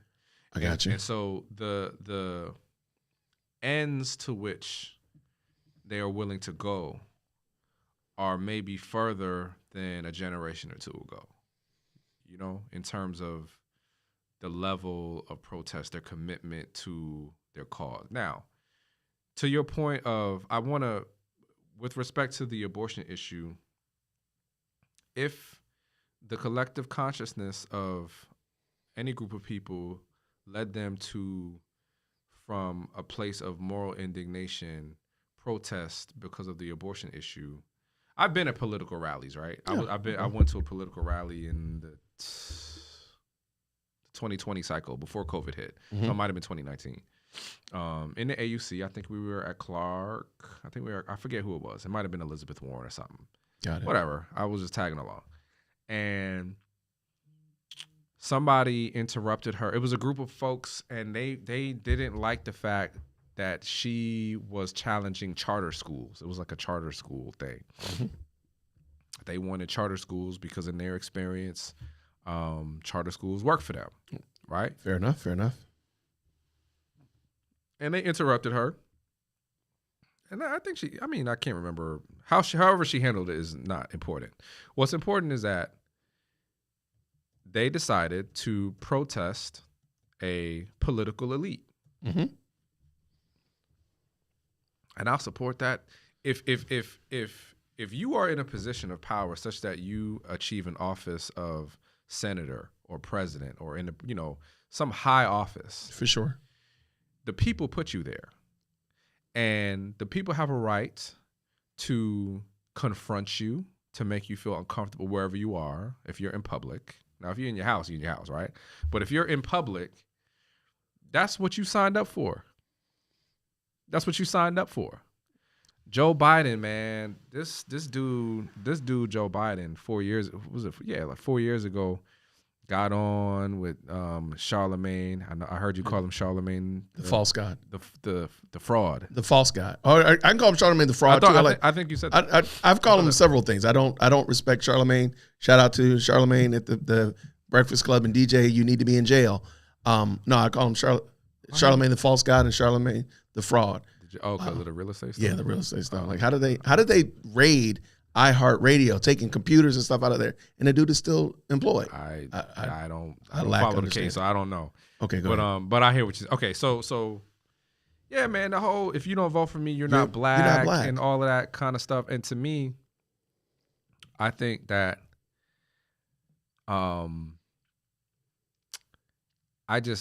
my political sensibilities lead me to the conclusion that there should be no safe quarter for this dude. There should be no safe quarter for this dude. And if it's at commencement, then it's at commencement. And I think that whatever happens, if something happens, it is on the administration, who themselves are elites, who themselves want to kiss up to power and accommodate power, who themselves want to be proximate to, the president of the United States and touch him on the shoulder and put the little thing over his head and give him an advanced degree, which he's probably going to put in a closet somewhere, right? That's fair. I think that that whole pomp and circumstance and pageantry for someone who is like right now enabling a genocide, the university, they are getting whatever's coming, if it comes.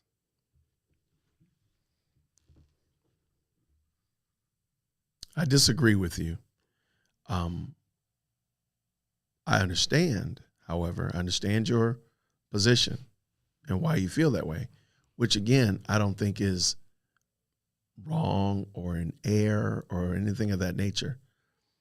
I think that the ramifications of said activity are far more reaching than just one sunny day in May.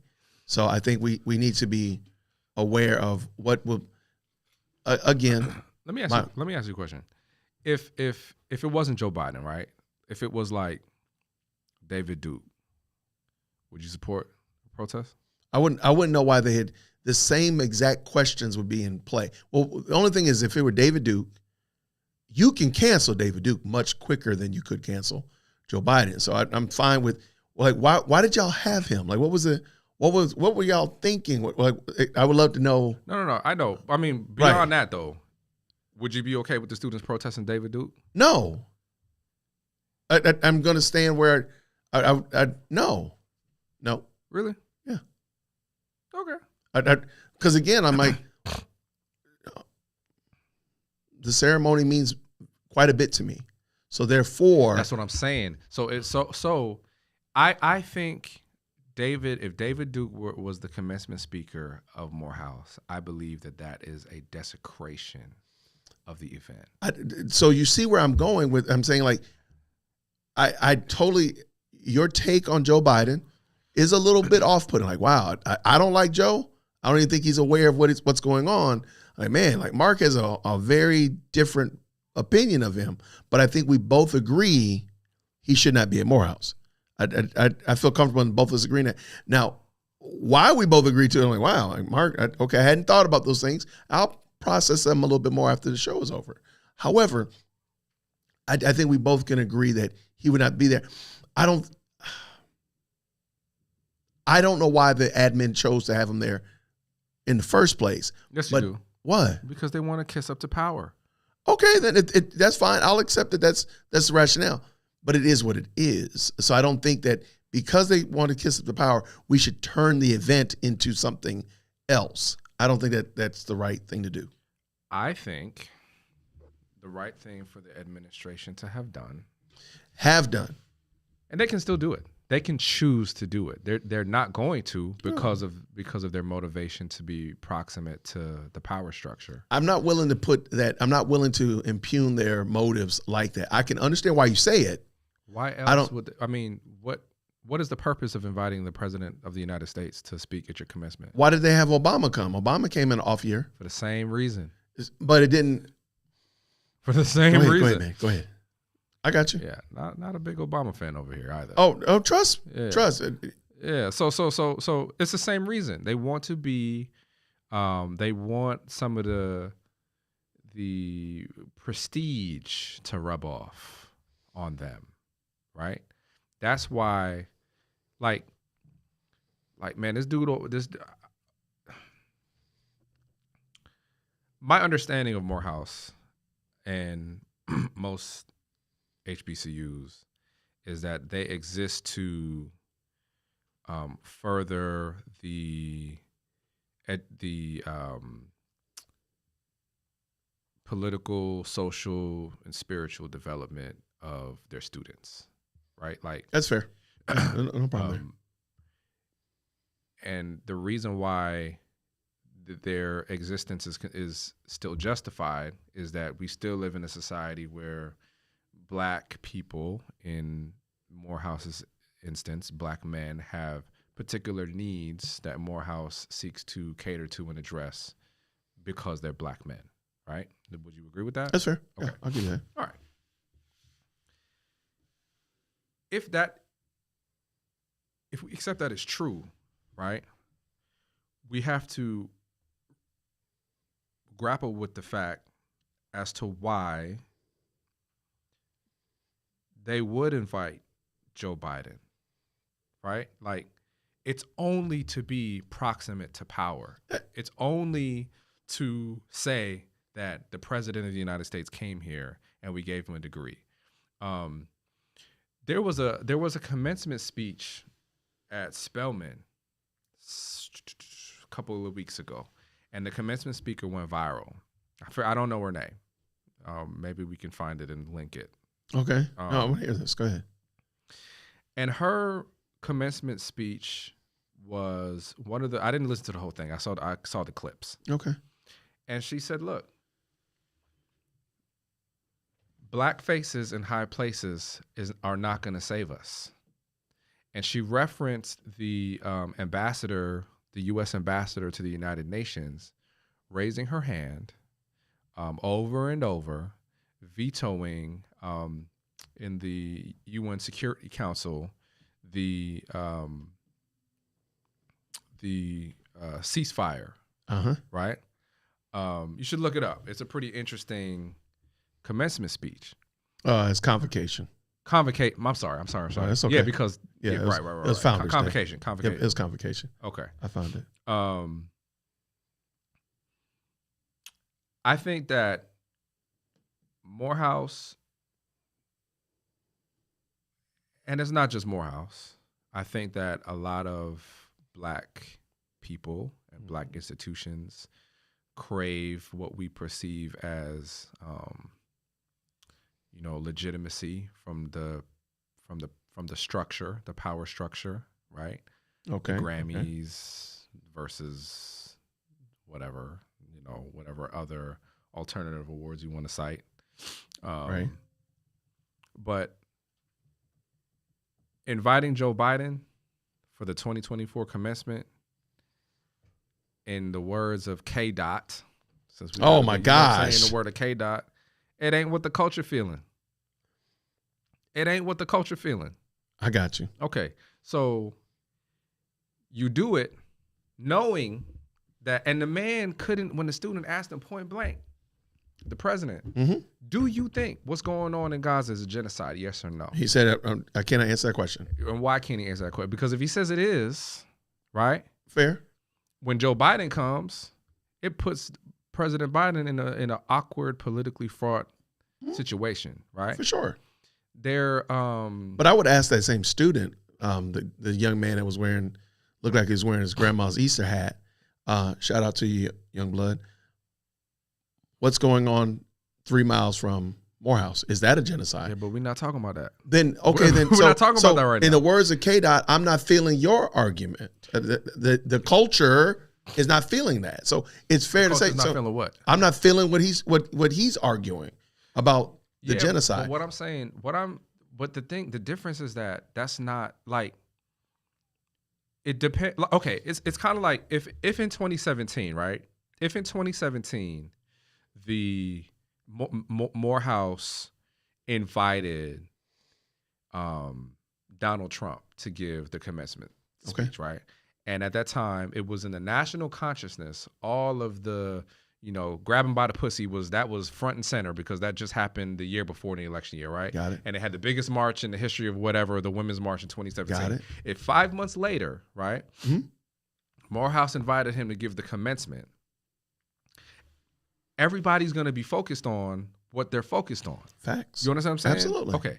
So I'm not saying that abortion is not an issue, that, passions on both sides, but that's not the animating issue in the zeitgeist right now. That's fair. And I challenge that the reason it is because we're not focusing on things that are actually hard facts that we need to deal with. You're dealing with something on your screen. The best you'll be able to do with that is ingest that information via a screen. Not that these people are not going to Gaza. These people are not getting on a plane going to the Middle East, but you will literally drive past a Planned Parenthood. You'll walk past the $5 a gallon milk. You'll walk past the $8 bread in your grocery store and key and enjoy.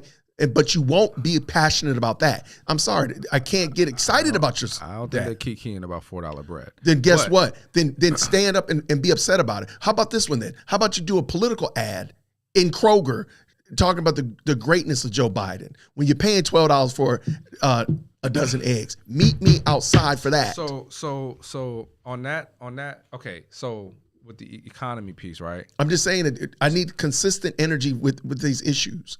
I'm sorry, go ahead.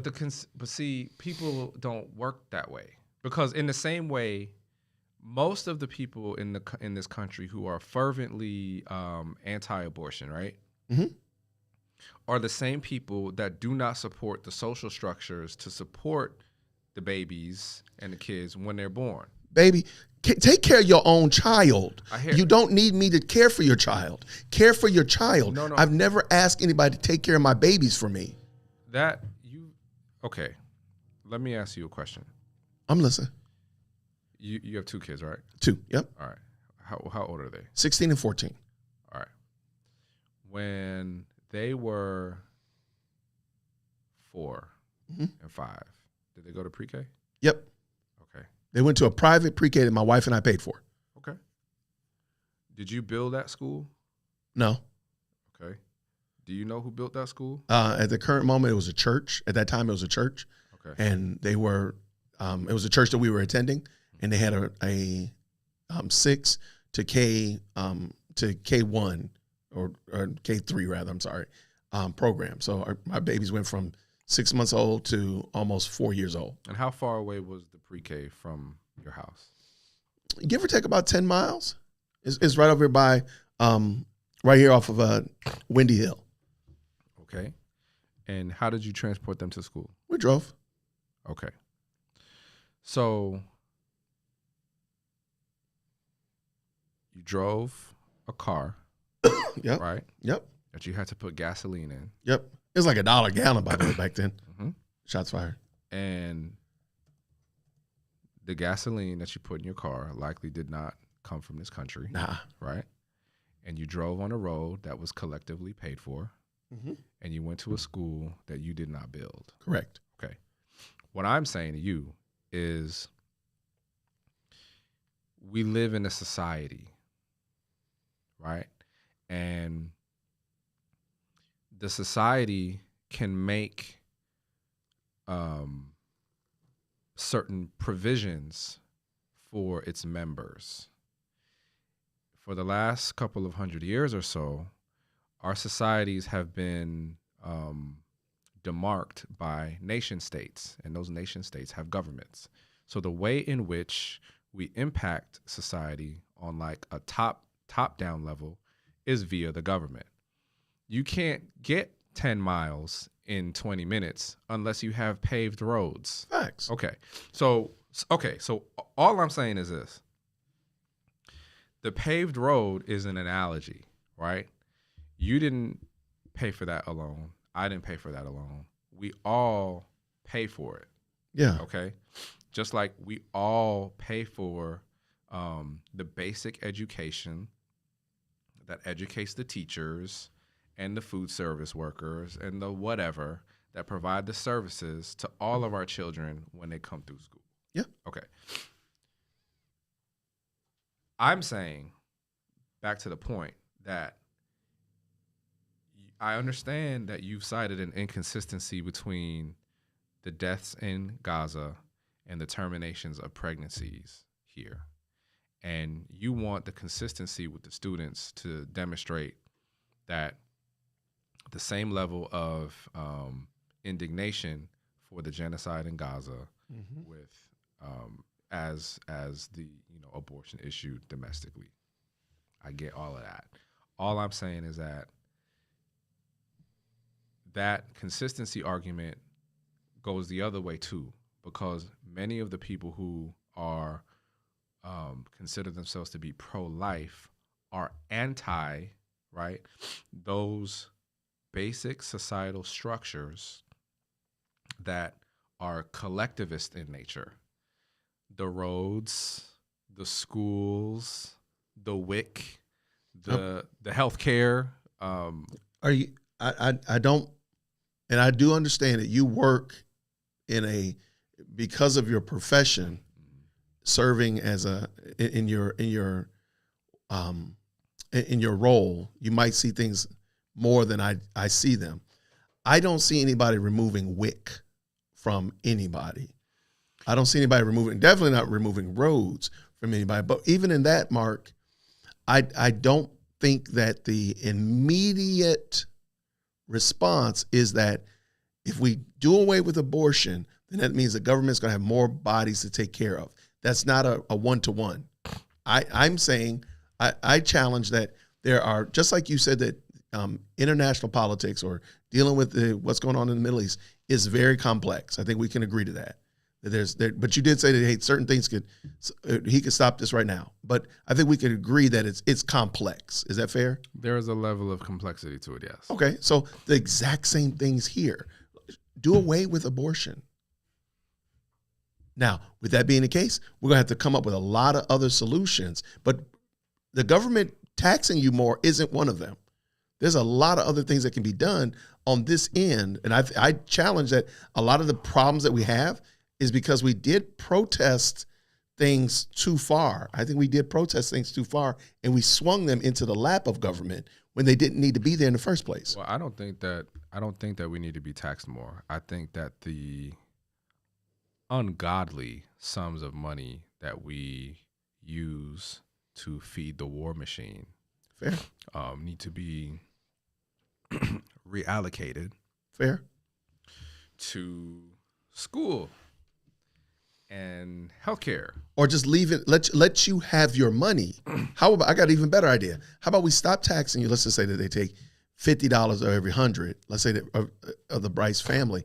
How about they say, you know what? How about you only take 10 and let you keep 90 of your dollars? I guarantee you can do a whole lot better for your family. And watch this, for your church, for your neighbors, and even your extended family. If you had the whole 90 versus, and I agree with the war machine numbers that you tout. I'm agreeing with you.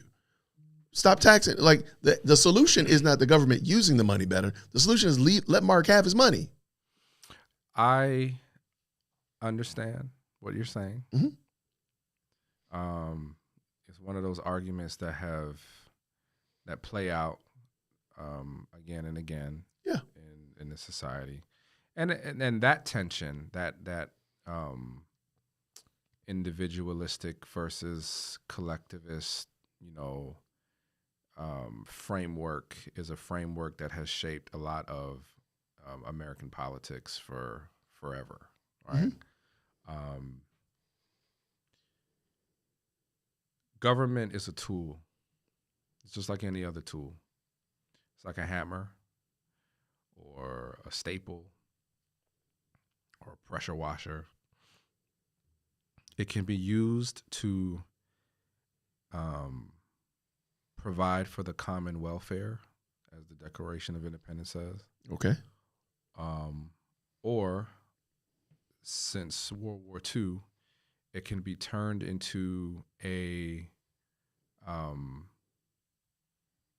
an instrument of war. And what I'm suggesting to you is that this war machine that we pay for, all of us pay for. We do. Right?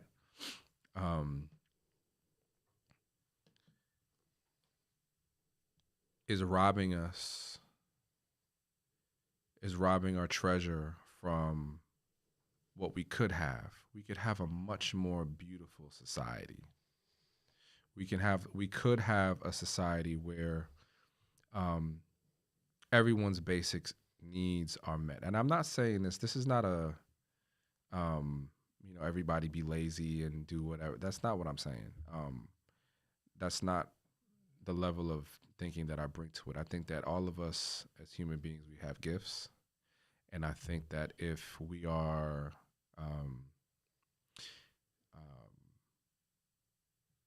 if we have the proper incentives, we can pursue those gifts that I believe are innate, God-given, right? You got a lot of artists a lot of philosophers, a lot of songwriters, a lot of designers and architects and engineers and doctors who are flipping burgers right now. Mm-hmm.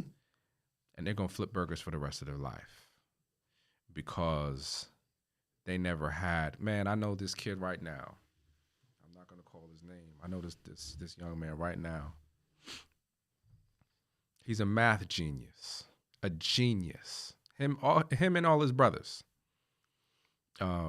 His brother had a perfect score on the math SAT. Mm-hmm. And they all hustling.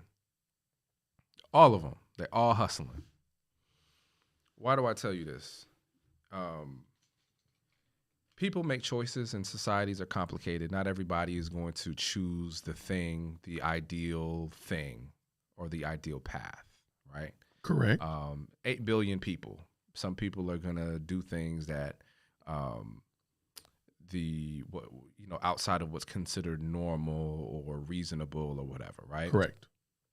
Some people are not going to have the faculty of mind or body to provide for themselves, to provide for a family. It's math. Some percentage of a population is going to have their basic needs met. And right now, all I'm saying is this, to just drive the point home, is that it is true that the brothers at Morehouse, probably on a daily basis, walking around in the West End, see people who look like them in poverty, people who look like them unable to afford their basic needs, even at that new Walmart that they built in the West End. Stuff ain't cheap enough. Goods ain't cheap enough, right? Right, for sure. They see the contradictions in the society, right? They see the person who's enabling a genocide being invited to their university to be conferred a degree, an honorary degree, which if I was a Morehouse graduate in the class of 2024, I would feel like that's cheapening the value of my degree. That's me. They see, and they've been taught, because they've dedicated themselves to a course of study for 4 years, certain contradictions in the society and in this world. And I believe that it is not improper for them to use their platform as graduates in the class of 2024, where the President of the United States, the enabler of so much of what is wrong in the society, to use that platform to create the spectacle, to raise awareness that what's happening is wrong. Not only in Gaza, but also in that Walmart. But see, just to interject, which I appreciate that, but to interject, that's not what they're protesting. They're protesting only Gaza. They're not protesting Walmart. They're not protesting. And that's the thing. Well, again, like we're watching people, in my opinion, they are live action role playing what's going on in Gaza in the Middle East above the inconsistencies of what they see at the Walmart, in their real time. And to me, that's problematic. And again, we can knuckle that out on May 20th. We can knuckle that out after the fact. But again, ceremony's off limits, in my opinion. Because I think it would, whatever Joe Biden would subtract from the Morehouse mystique by being invited there and even being confirmed. Again, I disagree with him being there, period, is not going to be made better by them protesting.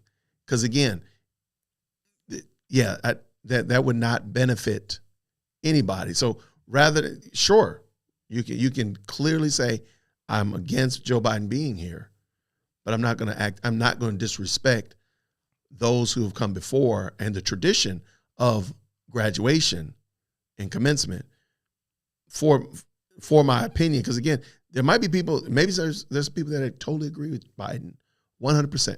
dyed in the wool Biden supporters. I would disagree with that as well. I'm just saying that graduation would be off limits. And I think that would be the right thing to do, is to view it as we're going to call it a ceasefire. We're going to call it non-spectacle free, call it spectacle free ceremony. But as soon as those gates open, as soon as you walk out, feel free. Arrest him. Somebody needs to execute a citizen's arrest. Mark, you said that. You said that. Well, we'll see what happens. I'm going to go out and I'll make my prediction. Nothing's going to happen. And it will be a uneventful graduation. Now, will there be people who are upset? Will there be people who have their mortar has some kind of message on the top? Absolutely. Every year there is. But I'm going to go on a limb and say that it will not be a spectacle at all. It will be hurry up and get it over with. It's hot out here, and we're going to be done. But what about you? What do I think is going to happen? Go ahead. I have no idea. I mean, I do know that there are certain. I know I saw some protests at Georgia State, which is local. Mm-hmm. And I know I saw there was a pretty big one at the University of Michigan. Mm-hmm. Some of the ones where there have been a police crackdown on the protesters. Columbia just canceled theirs, I think, yesterday. What was it? USC, I think. They canceled theirs. Yeah. Because I think that, they don't want the spectacle. I don't know what's going to happen. I think that it is interesting. I don't know if he's speaking at any other colleges or university for commencement this season. Normally, a lot of administration officials do. Like, I don't know where Kamala's going. I don't know where I don't know who's going where. But if something does happen, my support would be behind those students who saw fit to raise their voice in whatever way they choose, so long as it's nonviolent against what's going on. So we'll see what happens in a couple of days. We will see. Mark, this was fun. We should do it again. I think we should. We'll check the traps, see what people think. If they say, hey, we need Mark back again, they might say run Mark out of here on a hot rail. I don't know. We got questions? Let me see. Any good questions? Any questions pop up? Good questions? There's just a lot of comments. All right. If you got some questions, I see tons of comments, but just drop question, and you know how we usually do it, live chat. If you just put question, and then whatever your question is, we can put up on the producer can put it up on the monitor for us, and we can have a good little back and forth. And of course, if it's for Mark specifically or for me specifically, feel free to just put question Mark XYZ or question Jason XYZ. That'd be great. So is this like you do politics on here too? A lot of the time I've been just talking about legal issues. Recently, I started out doing sermon reviews and looking at critical race theory in the Christian church. Is that why it's called Dare Woke Christian? Dare Woke Christian, absolutely. And you're not in support of woke Christians? That is correct. So, and then I started out just looking at woke ideology in the church. Man, okay. What is that? What is woke? Okay, not a problem.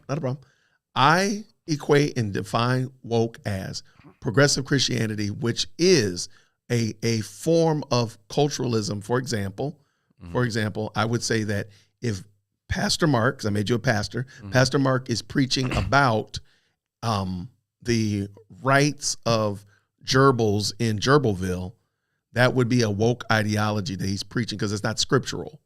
The Bible doesn't teach what you're saying. So you're adding it. I saw a clip of now I don't know his name. He's a guy. He's a pastor. He used to be kind of big, and he's like losing weight now. Mike Todd. Mike Todd? Is it? Absolutely. Maybe Mike Todd. He's a progressive Christian. Yeah. You think he's a progressive Christian? Yeah, because his doctrine is scripturally erred. But go ahead. Really? Yeah. Yeah, I did see a clip of him saying something about. He said something about LGBT people, and he was like, "Yeah, I don't know, it's hard," or something like that. He was transformation is in the name. I know you're talking about. And there was a lot of video reactions I saw on YouTube about that. So I started out having discussions about those type of topics. Okay, all right. And I still will talk about them at length. Yeah. However, some good friends of mine do that much better than I. Really? Yeah. So I've been talking about politics and legal issues here in Georgia. Yeah. Our friends down in Fulton County have funny. Yeah. So I've been discussing that because my angle is I want to just give social and political commentary from a Christian male perspective. So I like to just address these and just like ask questions. Like tomorrow I'm going to be looking at Nathan's, on Thursday I'm going to be looking at Nathan's interview on ABC. Really? Yeah, you did an interview on ABC.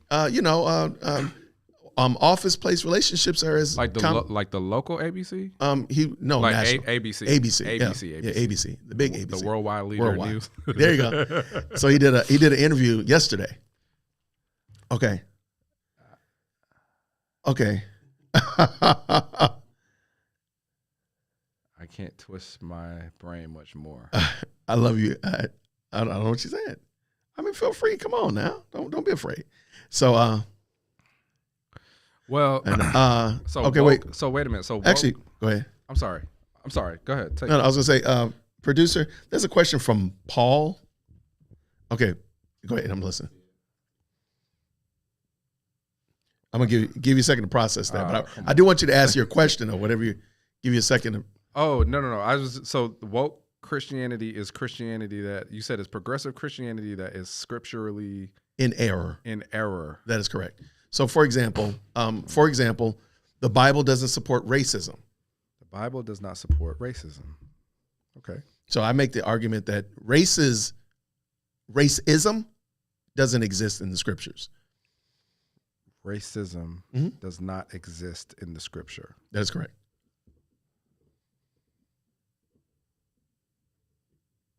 So, is there somebody saying that racism does exist in the scripture? All day long. Every time you hear people say, first of all, the Bible is racist. The Bible supports racism. And like, well, no, the Bible doesn't. Oh, you're oh. So I'm saying the scriptures. Okay. Yeah. Yeah, it's been used as a tool of oppression. There you go. No, and no, the Bible can be misused, absolutely, but the Bible doesn't use it. It doesn't teach that. It's somebody has interjected that into the scriptures, and we can have that argument. But if we look at the scriptures, we look at the book, it doesn't teach that. Mm-hmm. So therein is the problem. The problem is the person, not the scriptures. That's all. Huh. So that's why. So I started. Okay. So would it be woke to say that the Bible has been used as a tool of oppression? Is that woke? No, I think that's a true statement. It's true that people have misused it. That would be saying again that's misusing it. But now, where do you land from there? Mm-hmm. So you jump off on that, but where do you land? Do you land on, therefore we must go back to the scriptures and look at what the scriptures actually teach? Or do you say, well, we must discard the scriptures and buy into something that Ibram X. Kendi concocted or Robin DiAngelo or Jamar Tisby? Do we have to just subscribe to their teachings? So are they woke Christians? Oh my, they're not Christian. Oh, period. They're just woke. But many woke churches, if you look at a lot of the time, they have book reading lists and so on and so forth. You see all that foolishness on there. Really? Oh my gosh. So again, back to the point, like where do you land from there is really where, because you can say like the Bible has been misused. I can say that all day long. But where do you land from it? Okay. You want to answer your question? Or I'm going to answer the question. Okay. Why he cares so much about Gaza and not our borders? From Mark. It's kind of what I was saying before. You know, everybody has the border thing is an interesting thing. Right. We didn't even talk about the border. You're right. I guess I'm assuming Paul is referring to The U.S. border. The U.S.-Mexican border, because most people don't really care about the U.S.-Canada border. Because most of us are not bears trying to climb through it. I got you. I think it's fair to say. I don't know. A lot of border questions. Yeah. Really? Oh boy. Oh man, you done got the border. Okay. The border. Okay. I really don't have.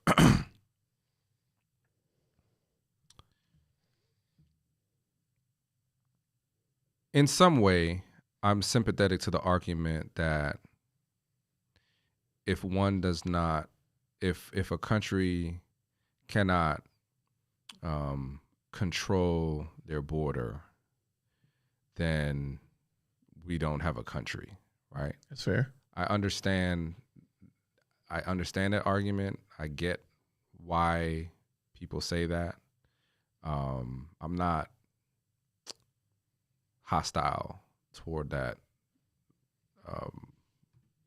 argument. I get it. However, I do believe that this border issue, it's a layered one. You know, for years and years and years and years, we had a border. So this is what I'm saying. Like, okay, let's just to unpack it. And I know we're probably running low on time, and I got to get home to the wife and the baby because it's my shift. Okay. I appreciate the time, man. Thank you so much. Yeah. So, to make a long story short, why I care so much about Gaza, and to answer the border question all in one, Gaza is emblematic of U.S. foreign policy run amok, right? It is the blind. It's not blind. It's the willfully genocidal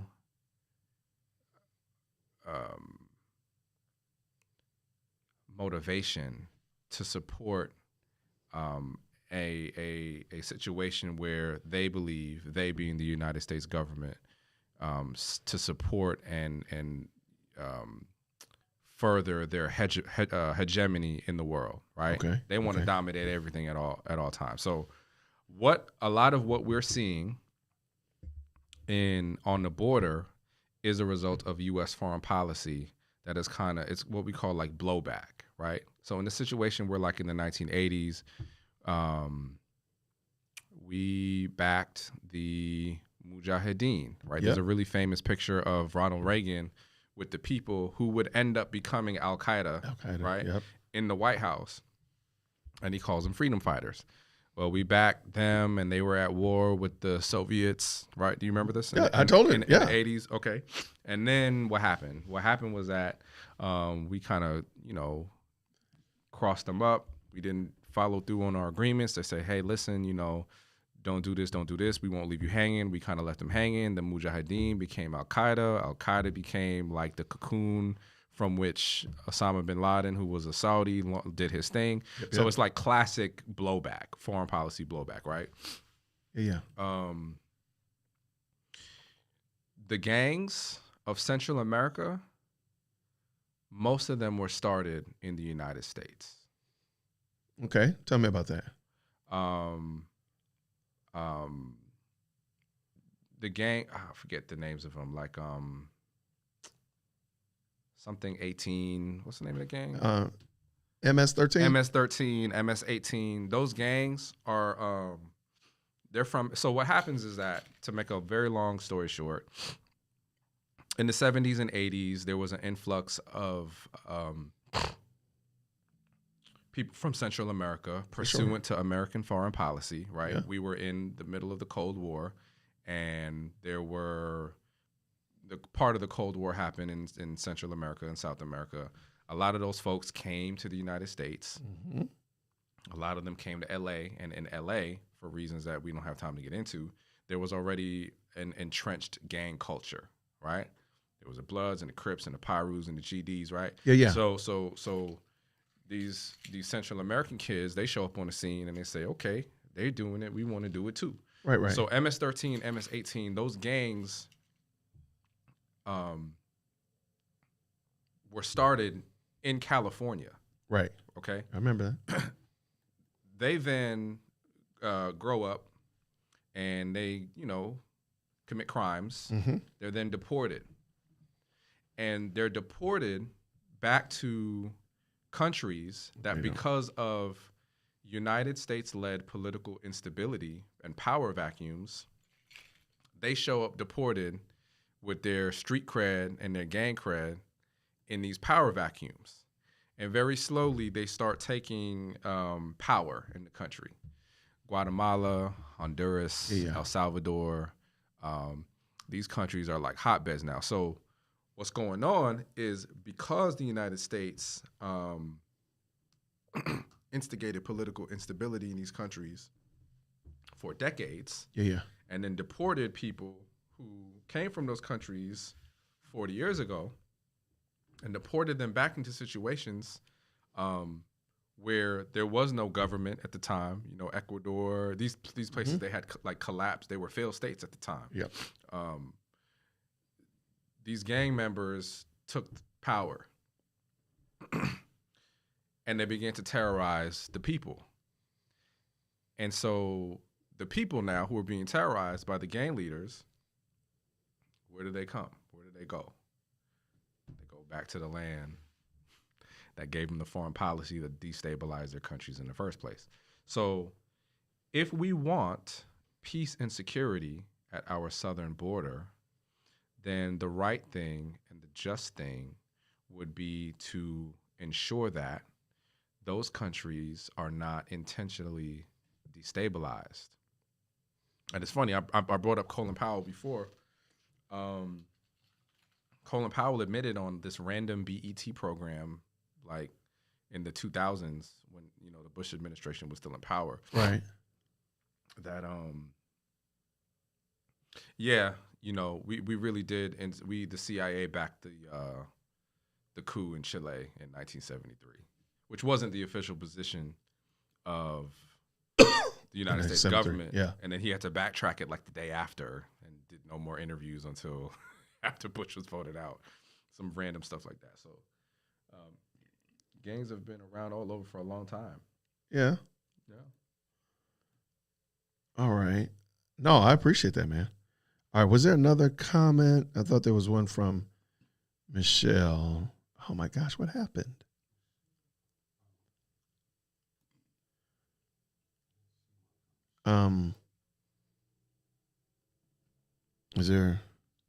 Is there another comment from Michelle or?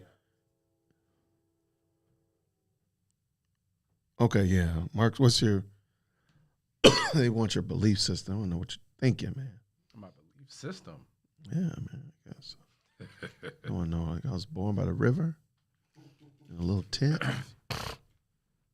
I don't know what Michelle means by that. But it probably means one of two things. She may be asking me about my political belief system. Okay. And she may be asking about my religious belief system. Gotcha. I'm trying to see if she And I think that Michelle is probably trying to label me. It's possible that she is confused by some of the things that I'm saying because I'm obviously not a supporter of Joe Biden. Neither am I supportive of the legacy of Barack Obama. But if she's dying to know, Michelle, I consider myself to be a leftist. Okay. Not a liberal. Liberals, I don't like them. They annoy me. Okay. But I'm what I would consider to be a person of the left. Okay. Which means that I take seriously issues of,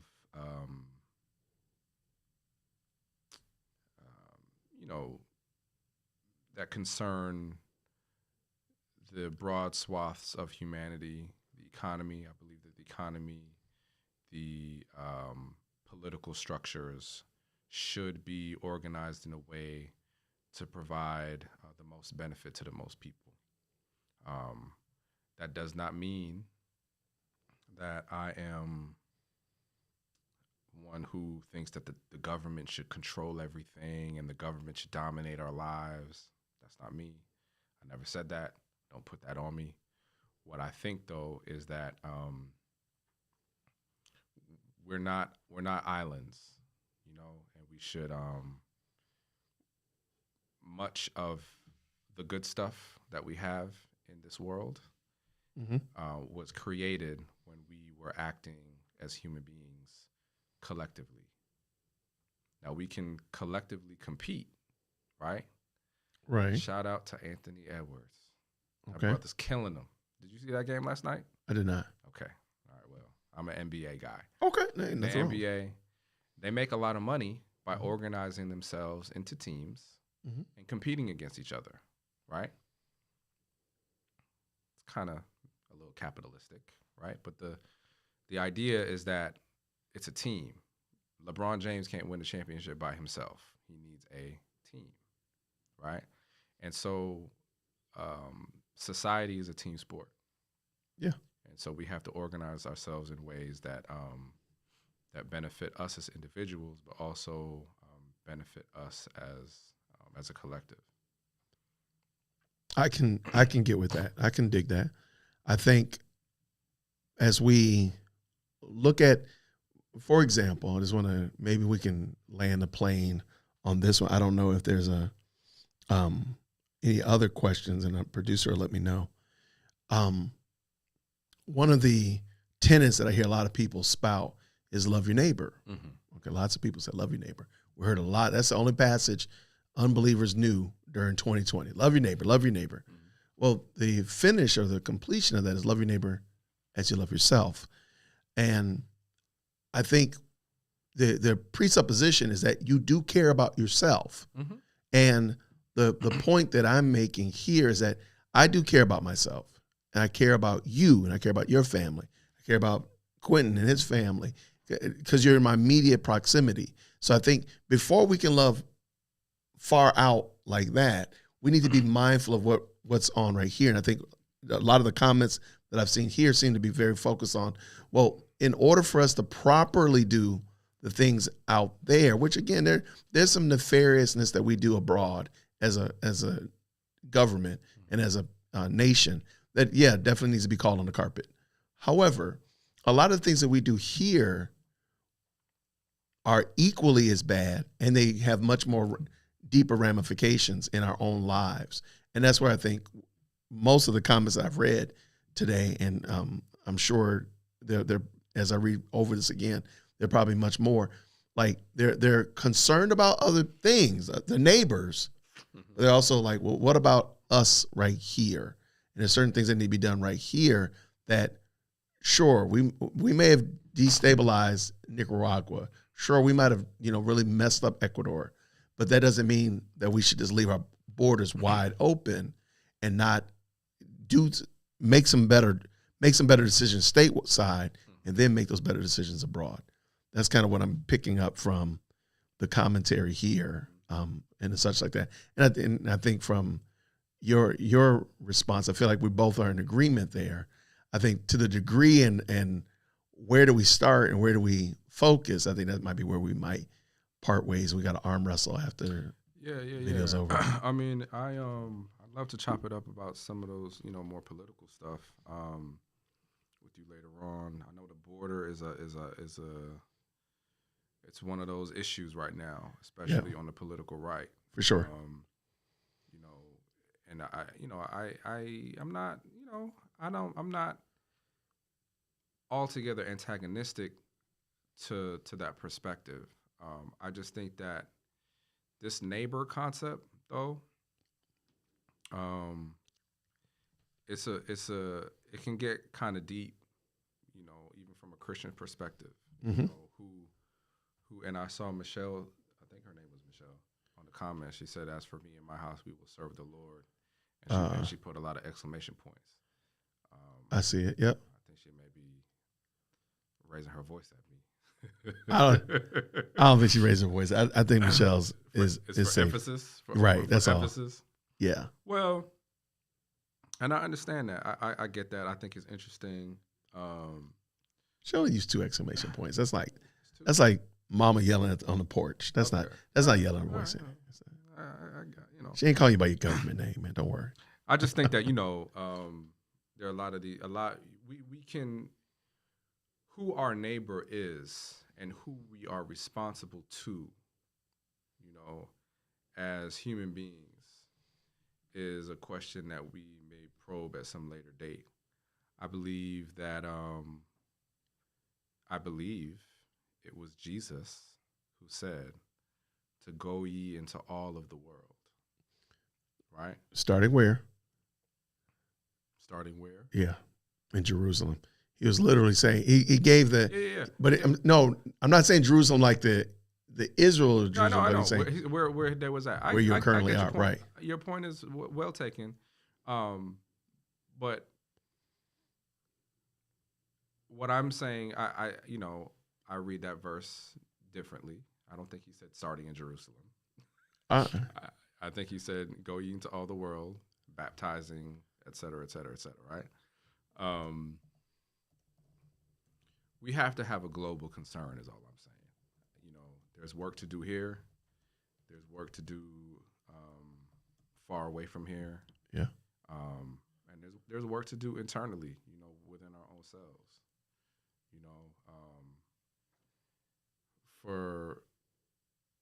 I would agree with a lot of my conservative friends that much of the change that we wish to see, and a lot of the people on the left would agree too, that, the revolution begins at home. You have to have that change within oneself before one can affect change in their community or in the world at large, I totally agree. And I think just to land the plane, I think I don't see that there's any kind of disconnect in having a global perspective. I just think the intensity of it, the epicenter of our focus should be here. And as we get further out, it might lessen, but it doesn't mean there's less care. It's just that a lot of the focus has been here. But I think also if the focus is here and we're able to make change here, it will only improve the change that we're able to do further out. But again, I think the focus, we have so many people now looking out, but they're just stepping over the homeless person in the West End. Mm-hmm. They're looking over certain things, but they're self-righteous and they're so pious in that they're doing this thing that's looking out over there, and they're causing disruption for something over there, but they're not dealing with what is going on right here. Because those people, again, those students at Emory, those students at Morehouse, they're going to be graduates, and come this time in 5 months, they're going to be looking for a job. They're going to be needing to work, and the degree that they got, the degree that they earned, is going to be worthless if they're not able to do something with it. But they sure did. Y'all did a great job of looking out over there, but you've done nothing here to even give you an ability to do something over there. You can't even afford the ticket to fly over there to be with those people that you've protected, saved, and helped. I'm just saying. All right, next time we come on, we're going to chop it about the economy. We're gonna talk about the YSL case. Somebody asked about, are you watching the YSL case? Man, I don't need that in my spirit, so no. But I can get up to speed. We're gonna talk about here we go. Here we come. Because we're gonna end on this one. When you come back, we're gonna talk about the top 10 rap beefs of all time. There you go. We're gonna talk about. There you go. So there you go. That's it. That's gonna be the next one. We know what's number one. I don't know. I don't know. We're gonna talk about it. We're gonna talk about it. Be ready. All right. Everybody, thank y'all so much for tuning in tonight. Mark, I appreciate you so much for stopping by. Thank you for the time, man. I took a lot of your time, man. I owe you. I might owe you dinner or something. You owe my wife dinner. I will send something over DoorDash. Don't you worry about it. Tell her thank you so much, man. I appreciate you, Mark. Everybody, thank you so much for tuning in today. Thank you for the commentary. I will go back through and check it out. Make sure you leave a comment down below. And until next time, everybody, grace and peace.